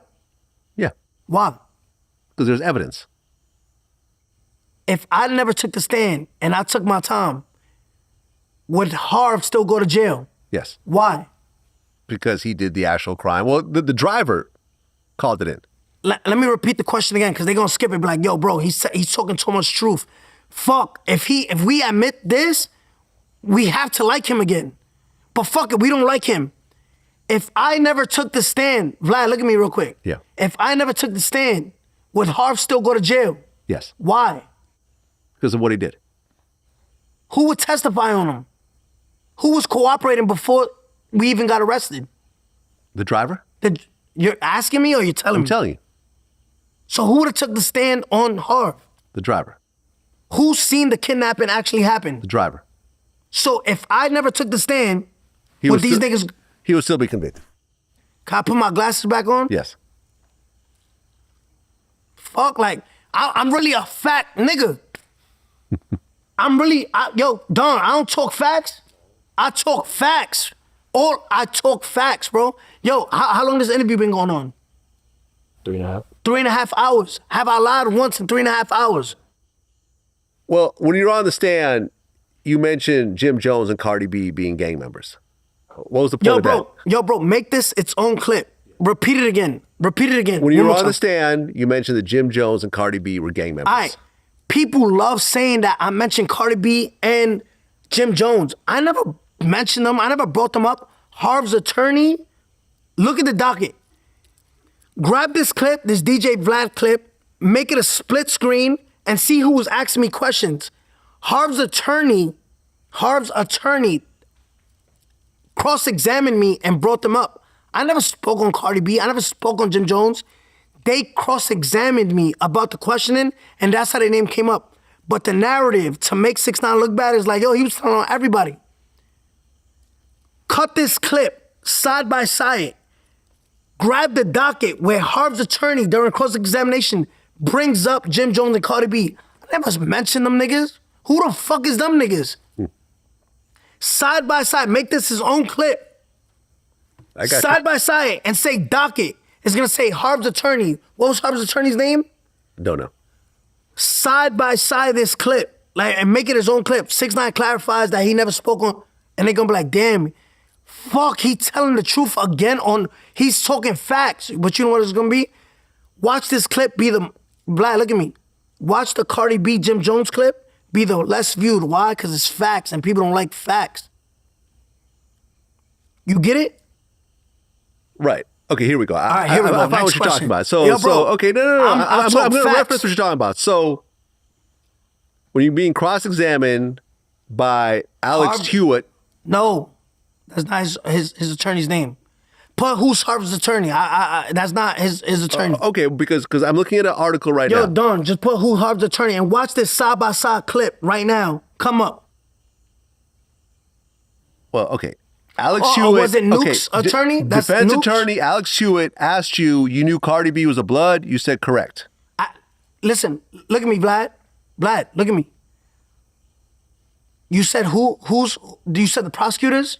Alex Hewitt. The prosecutors? That's defense attorney Alex Hewitt. All right, so who's... That's either Harv or Nuke's defense attorney. Okay, so who brought up Cardi B?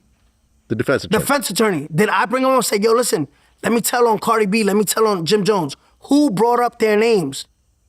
Well, you could have also said, I don't know.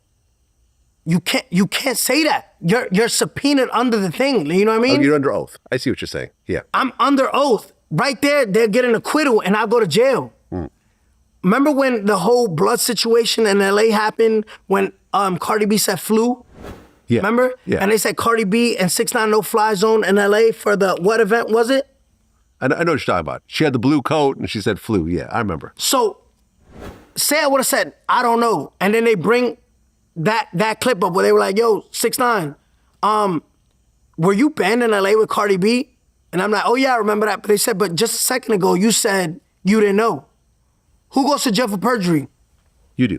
Huh? You do. So why people ignoring these facts? Who brought up Cardi B and Jim Jones? The defense attorney. Did I bring him up? No. I get it. All right. They're going to ignore this clip, right? No, you cleared it up. I get it. I see what you're saying. Come on, bro. I do this. I really talk facts. This is what I do. I talk facts. Right. 3.5 hours. You haven't got me yet. Right.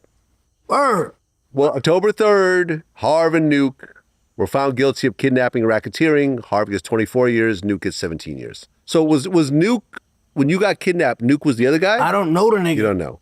But it was two guys that kidnapped you, right? Yeah, and like I said, the other nigga didn't even get charged. Oh, so it wasn't Nuke who's the other kidnapper? No. Oh, okay. Got it. But this is what I'm saying. The other nigga never got locked up. If I would have never took the stand, Harv would have still been fried, right or wrong. Yeah. Why the other nigga didn't get locked up? Did I tell on the other nigga? Next question, right? No, I get it. Exactly. I get it. I do this, bro. I really do this. while you're going through this court process. Remember, these is facts, bro. No, I get it. While you're going and you're taking the stand, your biological father shows up to court? He's a bum, bro. I don't even want to talk about it. He's a bum. But didn't you have a breakdown when he showed up? Yeah, he's a bum. It got me mad. Yeah. It got me more mad. He's a bum. Well, after cooperating, you're originally facing 47 years. By the way, did you ever think you were actually going to do 47 years? I don't know. I've never been locked up in no federal jail. I said I'm taking 47 years. Maybe they chop it in half, give me 20 years. You know what I mean? I don't know. I never been in that. It was football numbers regardless. Yeah. I pled guilty 47 years. Yeah. So, after cooperation, you were sentenced to 2 years in prison, minus the 13 months already served, 5 years of supervised release, $35,000 fine, and 1,000 hours of community service. It wasn't $35,000. It was like $236,000 in what's it called? Redemption? Restitution? Restitution. Right. I had to wire that money to some shit. Yeah. I'll get the wire transfer if you want me to. No, I believe you. And 1,000 hours community service. Did you end up doing that 1,000 hours? Yeah, I'll be in jail right now. Word. How did it feel when you got that? I mean, it was basically almost a time served situation. You're talking about you did 13 months, so what, you did 11 months? I remember I got released during coronavirus. Oh, so you got out early. So how much, so basically it was pretty much time served. No, 14, 15, 16, I did 17 months. 17 months. How did it feel to walk out? All right, so I got sentenced, right? And then coronavirus came, I wrote my own motion. I got hospitalized like twice for like bronchitis. Mm-hmm. I got asthma, like heavy asthma. So like when I get too cold, my lungs like start collapsing. Some crazy shit. But the judge said like, cause the whole world was closing and he granted my compassionate release. Right. April 2nd, 2020. Yes, sir. Your lawyer, Don Florio. And then they made me do my whole prison sentence left on house arrest, 4 months. Yeah. That's when I shot Gooba, Trolls, Yaya. Right. Well, you signed a 2-album deal with 10K Projects for $10 million? Yeah. It was 13, 9 million, 6 for the English, 3 for the Spanish, and 4 million in recoup. Right. You get out and you dropped Gooba, which goes to number 3 on the Billboard charts. Yeah. Then you drop Trolls with Nicki Minaj, which goes number 1. Nicki was pregnant at the time also, doing the music video. I didn't tell on her. Well, Trolls goes to number 1, but then fell to 34 its second week, which was the largest position drop from a number 1 in charts history. Taylor Swift later broke that record, by the way, and had the same type of drop. Can I say? Yeah. I was so heavy on bashing Billboard and Nielsen, who actually does the counting, that they trying to make me look bad. You know what I mean? I bashed them and I exposed the world, right? That you can buy number 1s. I exposed the world that these numbers are inflated. I exposed the music industry, right? Bro, yo, Vlad, look at me. I was delivering food in 2016, 2015. I'm the biggest artist in the world from delivering food. Mm-hmm. You think I was made in the lab? Yo, Vlad, look at me real quick. I'm talking facts. You think I was made in the lab? I was an industry plant? No. I'm real as fuck. There's no such thing as an industry plant, by the way. What do you mean, no? Not a real thing. You want me to violate somebody right now and tell you who's an industry plant? What's the kid name that got the song? I'm always in the mood, brand new. Ian Dior. Huh? Ian Dior. Ian Dior and the other kid. What's his name? Where are they now? When something is organic, it fades out. In 2025, you're doing a 6ix9ine interview. I'm organic. Wherever I go, if I'm not here, I'm in Spanish. If I'm not in Spanish, I'll come back. Listen to me. I exposed the industry that you can buy number 1s in 2020, right? So you bought a number 1. How big is Drake? That's not how big? He's huge. He's huge. Yeah. Didn't he sue UMG, Universal Music Group? He's suing them right now. For what? Buying number 1s. Buying number 1s and inflating numbers. Right. Well, even Young Thug said he bought Gunner's number 1. Did I lie 5 years ago? No. And this 3.5-hour interview right now, have I lied once? How much did it cost you to buy? Have I lied once? You have not. How much did it cost you to buy that number 1? Well, I don't know because that's what the label... and matter of fact, I didn't need to buy shit. Let's go on Instagram Live right now. I want to see how many views you get. Buy those views. Right? Yeah, that's I talk facts.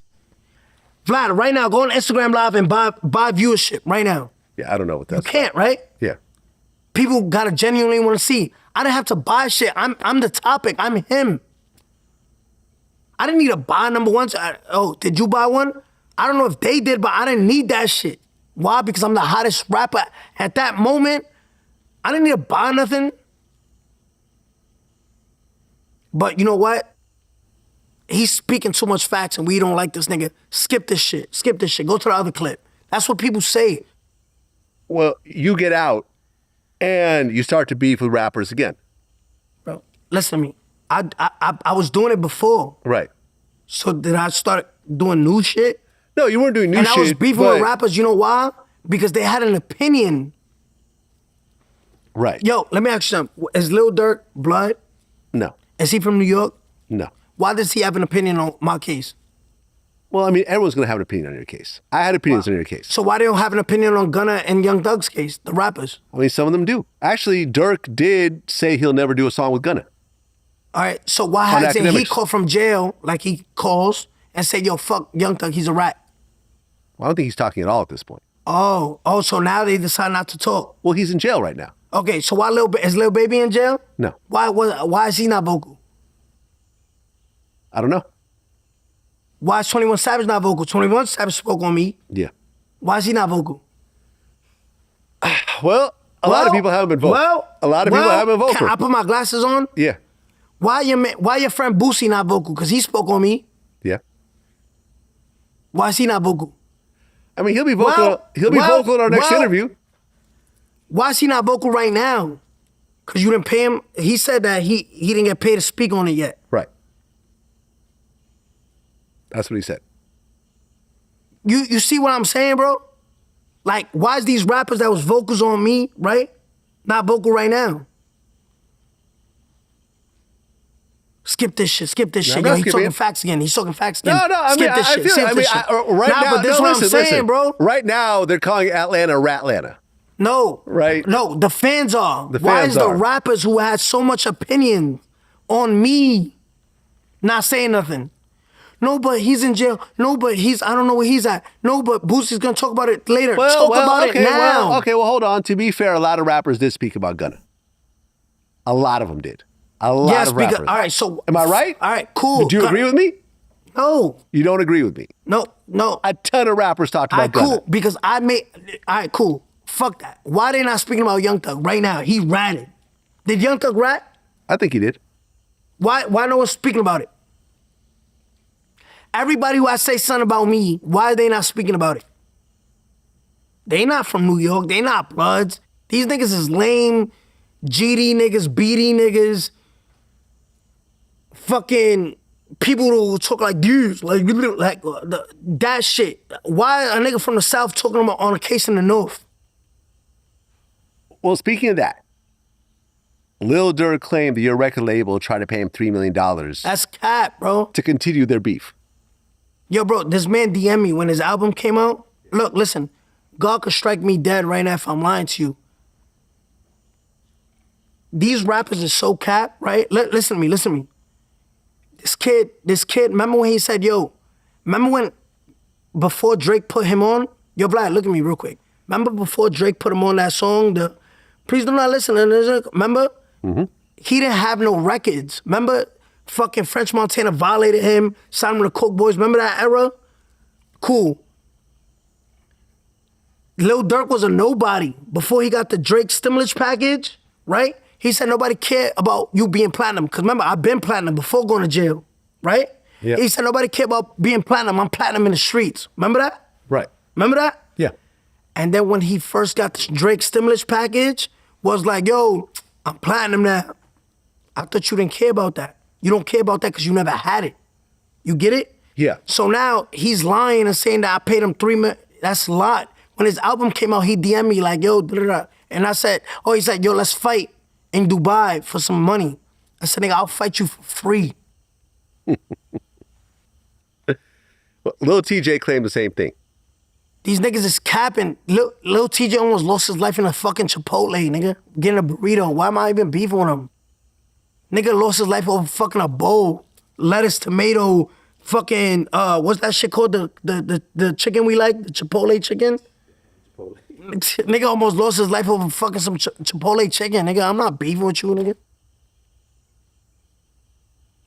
Well, you got into it with Lil Durk. You got into it with King Von as well. Wait, why are you saying I don't know these niggas? Right. Well, you responded to them. How's that? Say it one more time, because they're going to skip it. You responded to Lil Durk and King Von dissing you. Why does King Von have to make an opinion on me when he's not from New York? I be mad at you. You be fucking with 6ix9ine. I be looking at you like I'm motherfuckers gonna holler at you. And make sure 6ix9ine snitch ass get baptized, nigga. Why? Well, because you guys in the same industry. You guys are both rappers. But is Young Thug not in the same industry? Yeah. Why is King Von not saying nothing? Okay. I'm not answering that question. Well, let me ask you a question about King Von. Yeah. When King Von got killed... Can I put my glasses back on? Go ahead. King Von gets killed in 2020. How? He got shot. Where? In Atlanta. We was just there. Yeah. By Lil Tim, who I interviewed about And I posted where I was at. Then I said, yo, show. We had fun too. And we had mad fun. Yeah. So what happened? Explain to me how he died. He gets killed. But how? By Quando Rondo's man, Lil Tim. Oh shit. But Quando was with Lil Tim? Yes. Who was King Von with? He had his entourage with him. How many people? A few other people. Like how many? Would you give or take? Maybe about 5. Yo, play the clip real quick. Yo, side by side, yo, DJ Vlad, side by side, the 5 people King Von was with. Right now, while this clip is playing, I want play the clip, blur out for content. Right. I want to see the 5 people King Von was with, because I don't know, I probably mistaken. I seen about 100K Track, who I interviewed his manager. There was Slutty, who got killed, unfortunately. There was someone else. Whilst he explaining this, there's going to be a side-by-side clip right here somewhere, or on this side, of King Von being only with 5 people. So side-by-side, during this edit, side-by-side, this side or this side, that nigga was with like 15, 20 people. Okay. But we trying to make him look good, right? I could be mistaken. I don't know how many people. All right, cool. Right. I want you to count 5, and then, you know how TMZ do the arrow, and they go like, ding, ding. I want this edit to do ding, ding, ding, ding, ding, ding, ding, ding, ding, ding. Nigga was like 100 niggas.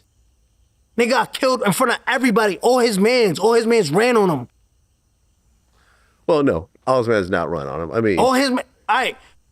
Old Block Louie pulled out a gun, got shot by the police. This edit, when all his friends run on him, play DJ's Vlad's voice back, going like, no, not all his mans ran on him. No, not all his mans ran on him. No. And just keep replaying it when all his friends run on him.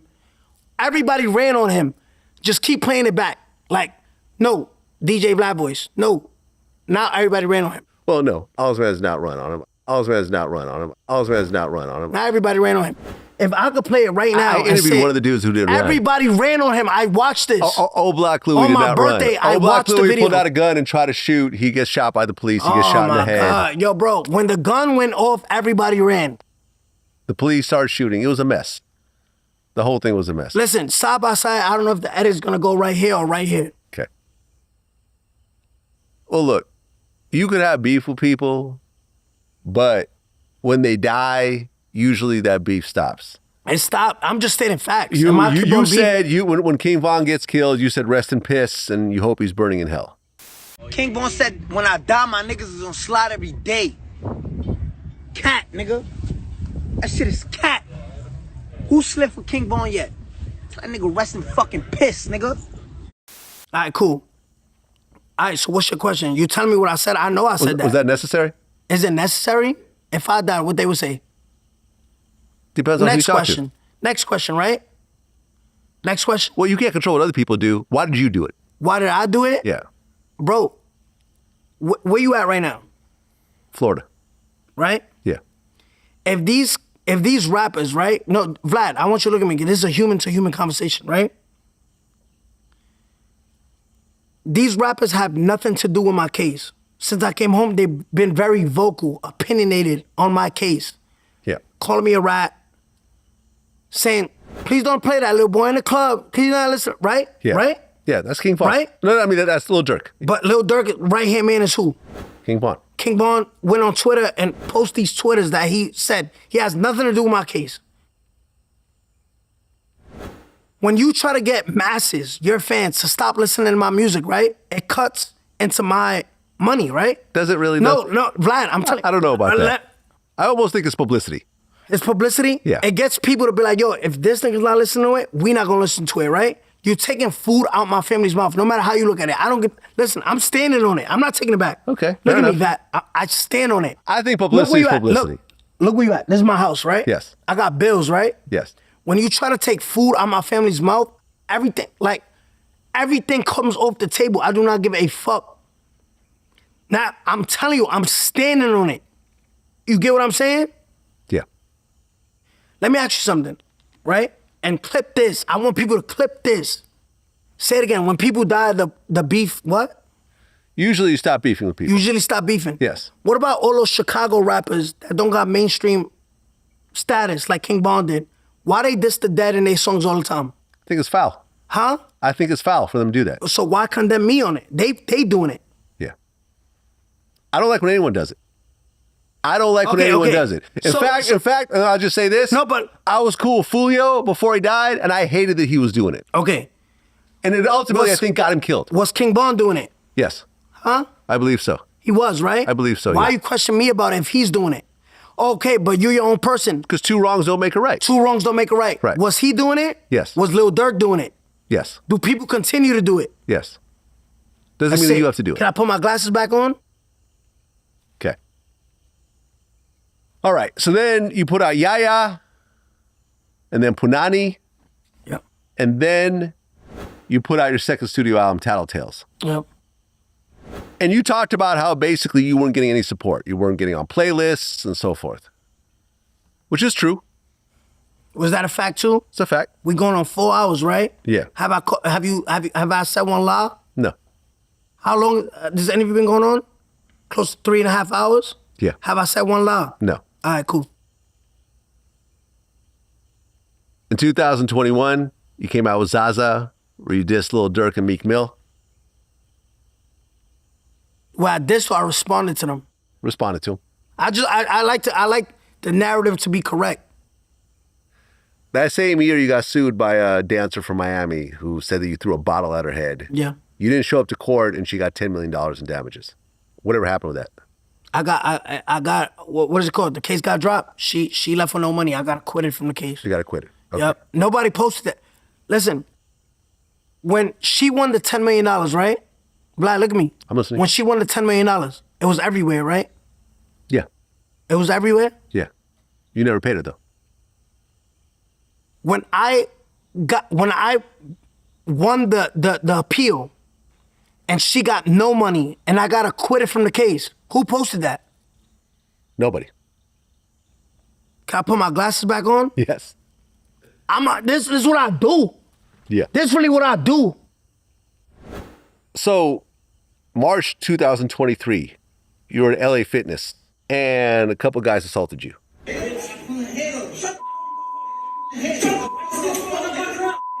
Yo, that's how they supposed to treat you.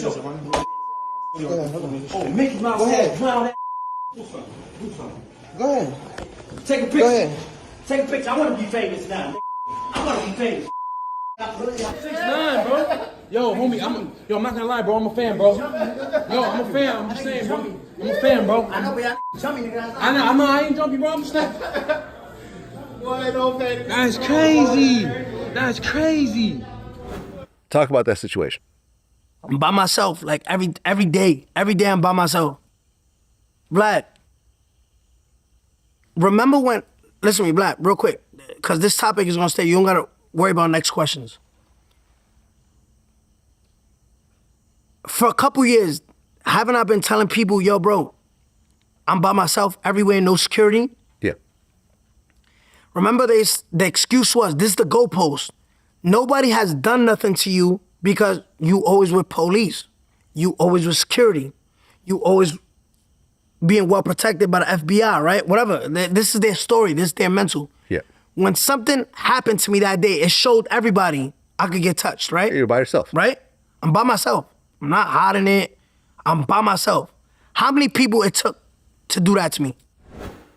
3. 3, right? Yeah. Right now, right? And people just like, they're like, what happened to all the conversation? Yo, he be with police. Where was the police then? Where was the security then? Yo, next clip. He talks too much facts. Hold on. Next clip. You end up suing LA Fitness? That's after. After. Yeah, after. For $1 million. But would I be wrong? Would you?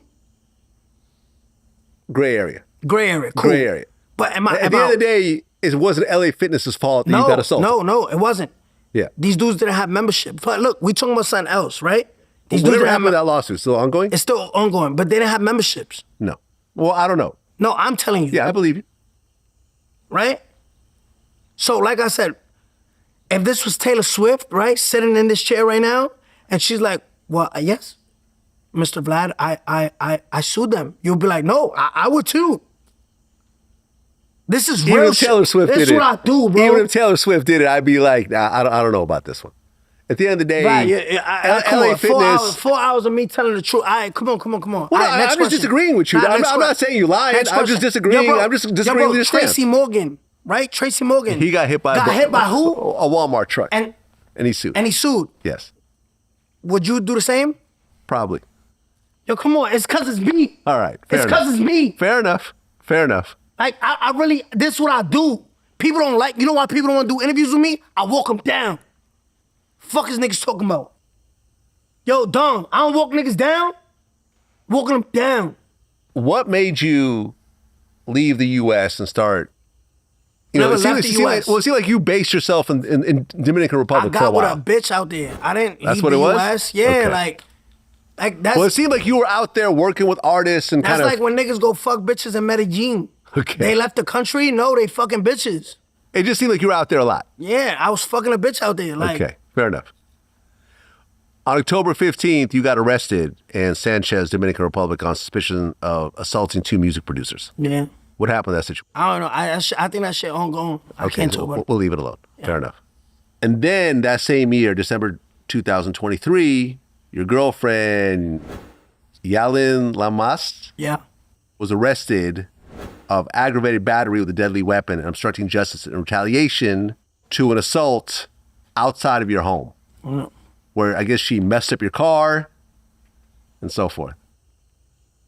She got booked, released on $9,000 bail. What exactly happened with that whole situation? Some bullshit, like couple shit. That's nothing. That shit dropped. That shit is gone.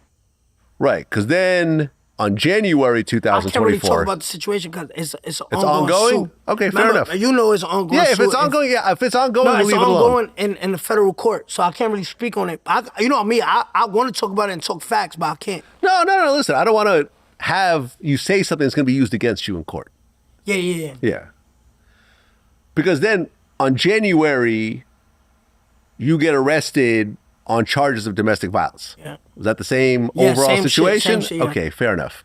Anything from May 2023 to June to July 2024. I can't like that whole because it's ongoing in federal court, federal civil court. Okay. Because, and you can stop me if this is at all they sued me. They sued me. Got it. Because on October 29, 2024, you get arrested in New York on a warrant, which was issued by the U.S. District Court, which said that you were charged with violating the terms of your supervised release. Yeah. Which was 6 months away from actually ending. Yeah, in April. Yeah. They said that you left the state to go to Las Vegas without permission, show up an hour late for court, and tested positive for meth twice. Yeah. I'm a meth head, I guess. Can you talk about that? That shit is crazy. Can you talk about that? Yeah, I can talk about it. Okay. So remember, I went to jail and I served 45 days. That's when I was locked up with Diddy. I fucking came home, did 90 days. Mind you, I went to Las Vegas September 7th, I believe, to perform at the T-Mobile Arena with Grupo Firme, the Mexican band. Mm-hmm.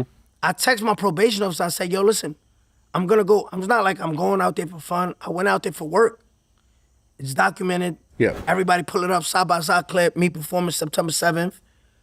And then I text my probation, but they said they never said yes. So I notified them, but they never gave me the okay. So you went anyways without getting confirmation? Yeah, because I have a routine of texting my New York probation. I got it. But Florida works different. They have to okay it. Yeah. Cool, whatever. Then I was taking Adderall. I'm prescribed Adderall. So one time I left my prescription at home. So I get Adderall off the street and it's pressed with methamphetamines. And when I take it, it comes out of my urine, but I'm like, yo, you know, I'm on Adderall, but it was pressed.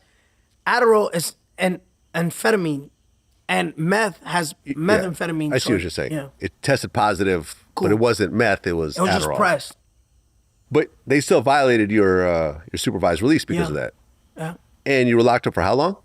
45 days. 45 days. So you and Diddy were locked up together? Me, Diddy, the president of Honduras, and Sam Beck-Freeman, that's his name, the crypto FTX. Oh, yeah. We slept next to each other.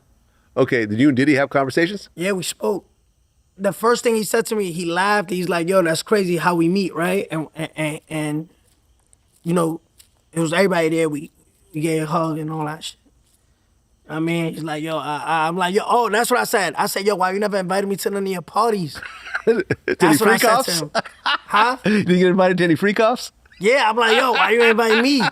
Word two, that was the first thing he said, yo, that's crazy how we meet, right? We laughed. I said, yo, why you never invited me to none of your parties? Word two, that's how it happened. And then I put him on the phone with academics. Right. Didn't you say that, like, you saw how Diddy was kind of running shit when he was in jail, like having other inmates do shit for him and everything? Was that you? I never said that. That wasn't you? Okay, Yeah, that might have been someone else. By the way, like I said, I'm not going to speak about the Diddy situation. I'm just telling you the altercation we had, because, you know, if I go to jail, what's today, the 15th? What altercation are you talking about? No, I'm talking about, like, our interaction. Okay. Sorry, interaction. Yeah, got it. Not altercation.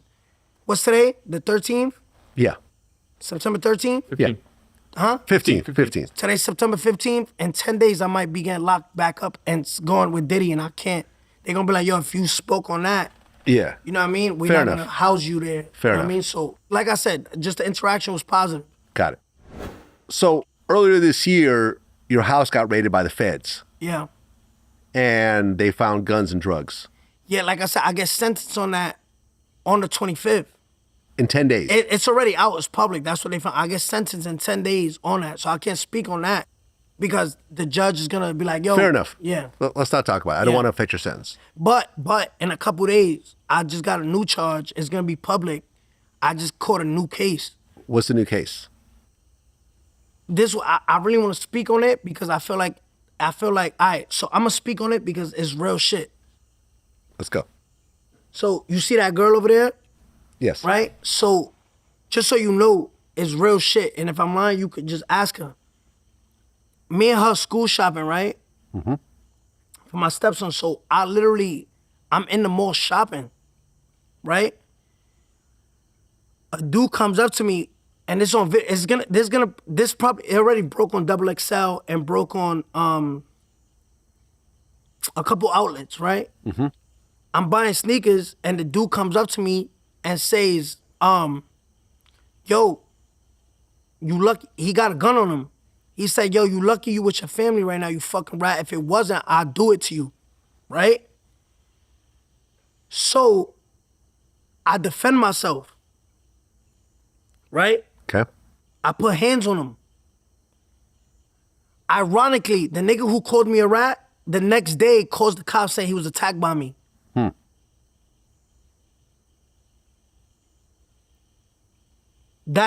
Remember, I'm talking about it because I'm about to get charged for it, but see how the system works. The system will go and tell the world, yo, this guy cooperated. But the moment you defend yourself, so bad if you do and bad if you don't. Well, why not just have security with you at the mall? This is what I'm trying. So, if I don't have security, I can't live my life.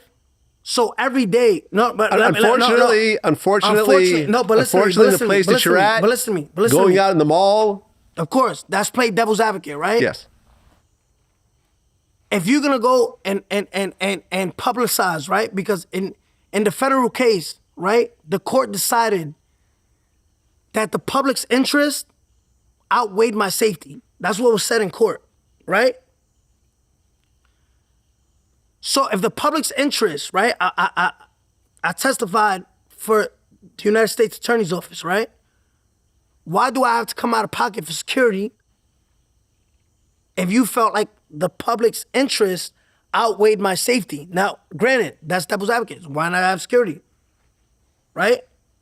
Who's paying 24-hour security? What if I wanted to fucking get up and pump my own gas? I can't be human.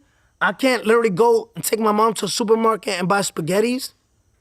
So every day I decide I have to have a security guard breathing down my neck to buy sneakers for a child.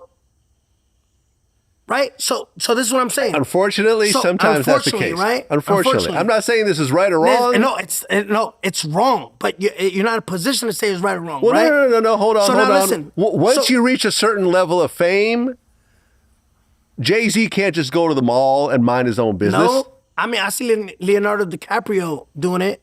Jay-Z doesn't have no cooperation allegations. If Jay-Z showed up at a mall, the mall would probably be shut down.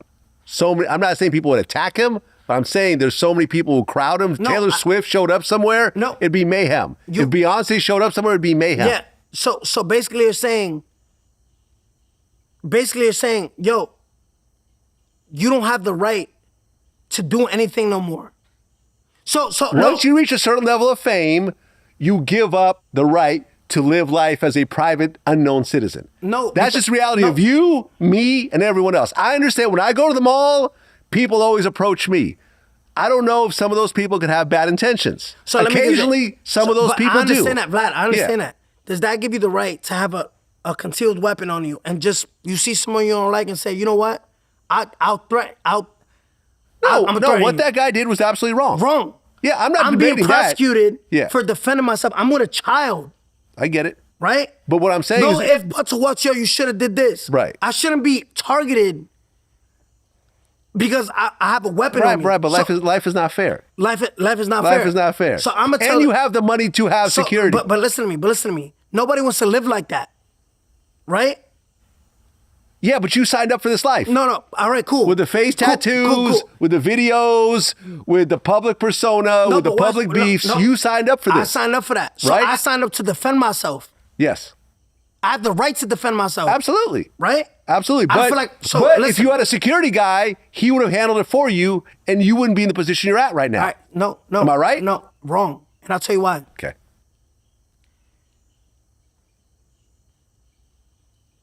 $2021. Nobody knows this. I'm speaking on it so you know how fucked up the system is. Let's go. Look this up. They say 6ix9ine can't have armed guards. You can't have guns around you. Really? Okay. Didn't know that. Look it up. We appealed it in the appeals court. 3 higher judges said, how are you going to blast this kid's cooperation and then take his guns away? Overturn the court's ruling. So you could have armed security. Gave me guns back. Right. Right? And we're in Florida, so you could have a carry permit pretty easily. Now watch this. March 12th, 2025. I get raided. They find a gun in here, right? It's concealed. It's permitted, right, by my brother. The judge. It's concealed? I don't understand that part. It's licensed. He has a license. Okay, yeah, your brother's gun. Yeah. Right, got it. My brother gives, there's a property. He gives the document. Right. This is mine. My brother has nothing to do with it. The judge rules April 21st. I'm stripping his gun license away. Whoa. Okay. Right? That's crazy. Why am I paying a security, right? This guy's armed in the mall. I'm no longer able to have licensed security. You understand me now? I feel you. I feel you, right? You're in a catch. You're in a catch 22. I could put my glasses on. Damned if you do. Damned if you don't. Can I put my glasses back on? Go for it. And look this up. Doom if I don't, and doom if I do. Again, can I put my glasses back on? Go for it. Remember, this interview is shot before the ruling. I'm being prosecuted for defending myself. I'm putting my glasses on. Well, before I get off this one topic, after the house raid, you admitted to possessing cocaine and MDMA? Yeah, I admitted to it. Okay. Because even if I say someone planted it there, you know what they say? Right? That could be my defense. Yeah. I still lose because it's called constructive possession. Even if someone planted it there, right? They say it's still, you're a felon, you're under supervised release, and it's in your area. The system is made for you to keep fucking up, right? The only reason I'm talking about it because I want the people to know whatever happens to me on the 25th, it's just a revolving door. The system is made like that. I put my glasses on. Well, you had a friend, Ariela La Langosta. Yeah. What was the relationship you guys had? That was like one of my closest female friends. Like, I met her at a video shoot for Gine. I knew of her before that, but we didn't become close. We started, you know, off camera, off video shoot. We would go out to eat. We would go to the club. She'll stay at my house. You know, we'll spend days together. We'll go to Orlando. We'll go to Universal. We'll do, you know, random stuff. We'll go all over the world together. Were you guys a couple or just friends? No, we're just friends. Okay. We're just friends. Yeah, man, pretty girl. Yeah. Pretty girl. And people, you know, because it's bad media, everybody hates 6ix9ine. What was the media saying when she died? 6ix9ine's girlfriend killed. Killed. Why? Because like, yo, this nigga riding, the nigga cooperated. It's blockbuster if we just lie and make up that was his girlfriend. Try to connect the two. Right? Yeah. It's blockbuster. Oh my God, perfect movie, Netflix, shoot it right now. Right? The whole time she died because her boyfriend. So But that's it's what happened? blockbuster to lie. So her boyfriend... That's what the media's saying. I'm not saying, Yeah. I'm just following what the media's saying. The blockbuster, oh my God, it's such a fucking lie. Steven Spielberg, yo, Michael Bay, Transformer this shit right now.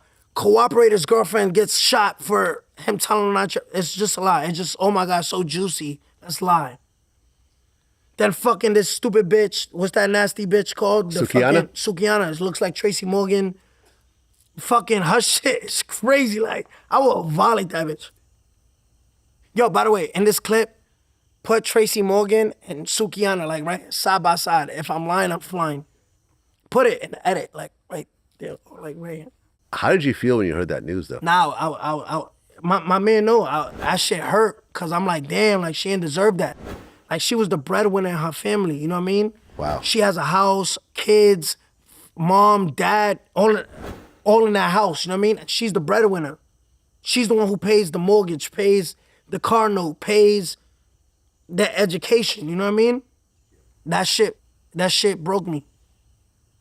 Yeah, man, sad situation. Yeah. Especially the way that she was killed. It was like she was shot up in her car and... Yeah, I mean, like in I the said, I Bronx. speak to the family, but they still trying to figure it out, you know what I mean? Well, you touched about this before, but Young Thug, once he got out, he was the king of the rat catchers. The first tweet was like, yo, little baby, let's go smash these rats. Oh, no, his first tweet was like, don't stop acting like we friends. I don't know you, boy. Stop. Yeah, talking about Gunna. Yeah, Gunna, stop acting like we friends. I don't know you, boy. And then on the song, remember he called Future a buster. He said he don't take care of his kids. He be buying bitches shit. Yeah, he Don't was take care mad of that his he didn't kids. do a concert. He was the first nigga to make a song with him. Yeah. That's his mans. You see how these street niggas don't have no ethic? I will sit there and talk shit about you and then come out and do a song with you. But they call me the rat. That's a rat, nigga. That's his mans. Next topic, right? No. Well, you ended up doing a song dissing him, Young Thug. Yeah, but I don't even know if I want to put that. If you want me to put it out, I'll put it out. But Well, you posted a snippet on your I Instagram. posted a snippet, but I shot that shit in the studio, and I was like, I ain't putting that shit out. You know what I mean? I just did it because they were very vocal when I did it, but now everybody quiet. No, it's different. Yo, I was flirting with the cops. If I'm flirting with the police, I'm gonna say, yo, don't tell the world. I want the world to know that I'm moving on a cop, right or wrong. That's more gangster. Like, bitch, why he never put out the video? I want to see how the cop look. I bet you it's an old white fat bitch. You want to bet? Sure, why not? I bet you he puts that clip out of some old white fat bitch or something that look nothing like Mariah the Scientist. But he flirting with that fuck out of here. I put my glasses on. Well, didn't you call out Meek Mill also? Yeah, I want to know if he's still performing the We Ball song. Wait, wasn't Meek Mill very vocal about my shit? I think so, Meek yeah. Mill's from Philly, right? Yeah. He was very vocal, right? He said, yo, this rat is on the stand right now, right? Broadcasting it. I think so, yeah. Why he wasn't vocal about the interrogation for 2 hours? What was so crazy was this motherfucker Wayne from New Orleans. I'm from Atlanta. This nigga was in Atlanta and I was in New Orleans. I said, what the fuck? That was so weird. This nigga fucking down shot at this nigga too, but I don't know. Honestly, I don't know who the fuck did it. They said Roscoe, but I don't wanna, I ain't finna, whatever. You were wonderful today. Listen. Yes, sir. Promises, make promises. Just we'll keep promises. Whatever you anytime you ever think you want to know anything, tell me. I'll tell you anything. But don't tell the world. What you got? Yes, you can. Hey. I don't have your number. Whatever. Well, give it to me. Young Thug situation, I stood quiet 2 days just watching it play out. Watching what excuses the people come up with. Bro, it's so easy. They tell you have the right to remain silent. Anything used against you could be used in the court of law, whatever the case they say. You have the right to call an attorney right now. You spoke for 2 hours. Where's all the energy at? Why hear everybody quiet? Why Lil Baby, 21 Savage's Future? Why you not saying nothing? And I'm gonna leave this shit real clear. Me, I do not give a f. I don't care. I don't give a f. Since I came home, y'all know it. I wore my shit from day one. Yeah, I did it in what? I'm outside. Next question, right? No, I feel you, man. I feel you. Now, people are being quiet about Young Thug. I can put my glasses on? Go ahead.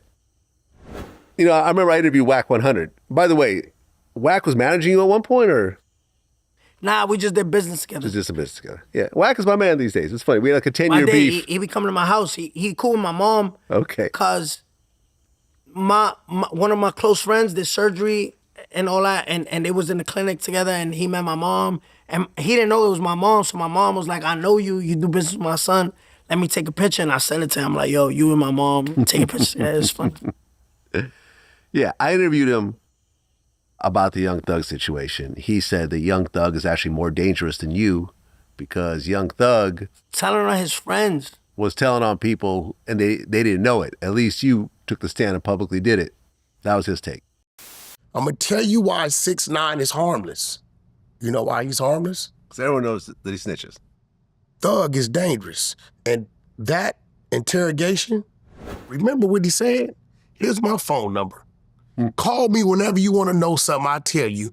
Just don't tell the world about it. Yeah. That's dangerous, because you know why? People would have did things in front of Thug, told Thug things, revealed things to Thug, and you know what we know Thug would do? Tell them if they ask. I remember I didn't have to take the stand. These niggas was gonna get fried either way. You didn't have to take the stand? It seemed like I you said, had. No, I had to. Yeah, you had to take the stand. Yeah, that's what I'm saying. But no, I'm saying let me reword that. Yeah. If I didn't take the stand, all them niggas would have been fried. Because who was the driver in all those robberies and shootings? An informant. Can I put my glasses on? Go for it. Well, final question. Yep. Your legal situation right now, in terms of the feds, how much time are you facing? I don't know, bro. They gonna tell me on the 25th. Okay. Because remember, I got a new charge. My guidelines is 3 to 9. But I don't know. I seriously don't know, and I don't wanna jinx it. I'd rather not talk about it because if I say it, it happens. No, fair enough. Fair enough. How much money, if you count up all the money that you've spent on legal bills? Damn, mad money. Millions? Millions. Wow. Because remember, I got lawsuits. I got the IRS. I got legal. Bro, I'm fighting like, I don't want to talk about it because all this shit's ongoing. Everything's ongoing. IRS, civil, and criminal. I'm fighting like three different entities. You know what I mean? Right now. But do you feel, because you're how old right now? I just turned 21. How old are you right now? 29. 29. Do you feel at 29 that a lot of the situations you were in, you put yourself in? Of course. Immaturity, yes. Clout chasing. I'm not, all right, but that's what I'm saying. Clout chasing where? Name one time I clout chase. Well, when I say clout chase, what I mean is keeping yourself in the media? By being me? Let's talk about it. Give me one time I clout chase. I'll shut up. I never lie. This interview been going on for 5 hours, 4 hours. I haven't lied once. Give me one time I clout chase. Okay, let me rephrase that. Yeah. All I do is respond. Not clout chase, but for example, you look at Gunna, right? Why did you put Gunna's profile picture as your picture? Yo, bring up the comment real quick while I said, listen, I don't backtrack. I think every rapper's pussy, right? They don't do what I do. I really go outside by myself. I swear to God, if we cut this interview right now, we still have time to go to strip club.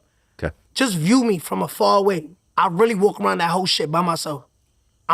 So why the Gunna picture? I never put the Gunna picture. Like I said, I think these rappers pussy. I'm not backtracking.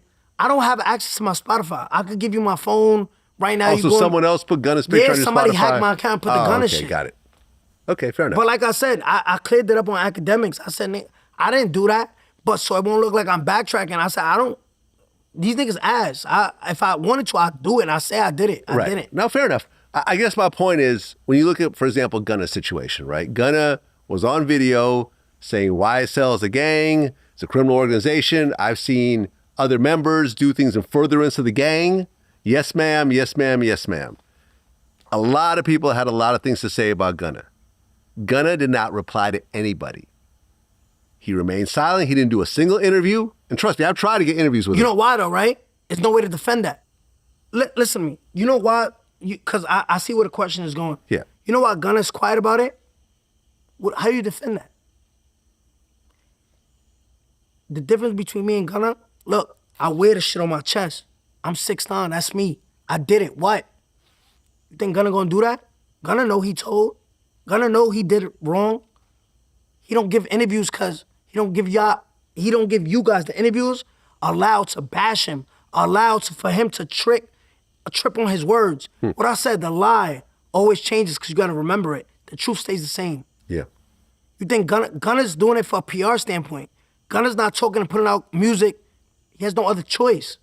But he's not gonna give you. But he's done well with it. He's not. He did In fact, he's a bigger artist now. Does it take away of him ratting? I don't give a fuck. I could put out good music tomorrow, right? Does it take away of him ratting? No. That's the question. I see where it's going. He can't defend it. He don't respond to people because what he's gonna say. Remember Young Thug said, everybody said, yo, when Young Thug come on, if Young Thug don't stamp it, my boy didn't rap. Young Thug stamped it, then they moved the goalpost further. No, but he got good music. Why are we talking about because I don't think people really care. Okay, but that's what I'm saying. They pick and choose who not to care about. Well, I don't think the audience, the viewers really care. They don't care when they pick and choose who they don't care about. Do you feel, and this is really my final question here. No, but let's stick on that. Yeah. He ratted, right? Right. But my question has to do with what you're saying. You can rat if you have good music. Well, my whole thing is good music, bad music, whatever else. You still ratted. It seems like in 2025, it don't matter. Snitching is really just promo. And the audience, the viewers don't really care. Because I looked you up. All right, so 2025 no, right now? listen. I looked you up on Spotify. Do you know how many monthly listeners you have? 10 million. Yes, 10 million. I was right. You have 10,193,801 monthly listeners. With all the cooperation, taking the stand, every rapper on earth having something to say about you, 10 million people tune in every month to listen to you. You know why though? Because of the music. No, because I'm real and people know I'm not faking nothing. I wear my shit. But I think that's my point is the snitching, the cooperating, the ratting, whatever you want to call it. Yes, certain people will say don't listen to them and so forth. But at the end of the day, I think most people who pay their taxes, who follow the law, who go to these concerts, who buy your tickets, who buy Spotify accounts to listen to you, to everyone else, they say, I'm not a gangster either. And if I get my back against the wall and I'm facing life in prison, I'm going to cooperate. Everyone in Wall Street cooperates. Everyone in every other industry cooperates, but hip hop is being held to a different standard. But at the end of the day, it's all make-believe. It's not real. It's not real. It's not real. But who's the first person exposed? Who's gonna do 47 years over some shit they weren't really involved with. Seriously. But listen, 47 years. You should have did this interview 5 years ago. I tried to. For real? I tried to. I know You that. were hard to reach back then. All right, cool. You were hard to reach back then. Well, Tekashi 6ix9ine, man, we've been trying to do this for a while. And I've asked every question. There's nothing off the table apart from a couple of things that are legal situations that are ongoing. And you can look at it right now. Yeah. If I'm lying. No, I believe you. If I'm lying, clip this and be like, yo, this is not ongoing. No, this is ongoing. This is ongoing. You've answered every question. Yo, how long this interview been on? How long, guys? It's been like 4 hours. 4 hours. 4 hours. Have you caught me in a lie once? No. Come on, man.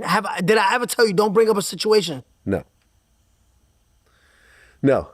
But you've answered every question, man. At the end of the day. And have I said it with dates and facts? Yes. Every time I state a fact, I know this is probably different for you. Every time I date a fact, please side by side, like post a clip. Yeah. Because people gonna just say me voicing it. The average viewer that's gonna watch this, it goes more viral if you clip it and be like, docket. Yeah. Video. And if you don't have something, I'm gonna send it to you with dates. No. I mean, I had dates with most of the stuff. Cool. Listen, at the end of the day, Tekashi, man, listen, people are going to say what they want to say, but at the end of the day, you still have fans. You just did a show. I'm sure you have lots of other shows lined up if it wasn't for this legal situation. And you have fans both on the Spanish side and the English side. Live in a beautiful house. You have kids. And you're dealing with a roadblock right now, but ultimately, just like every other time, I think you're going to bounce back. 100%. You know, appreciate you inviting me into your home and doing this interview, something I want to do for a very long time, man. And I wish you all the best. Appreciate it. Until next time. Peace. Start.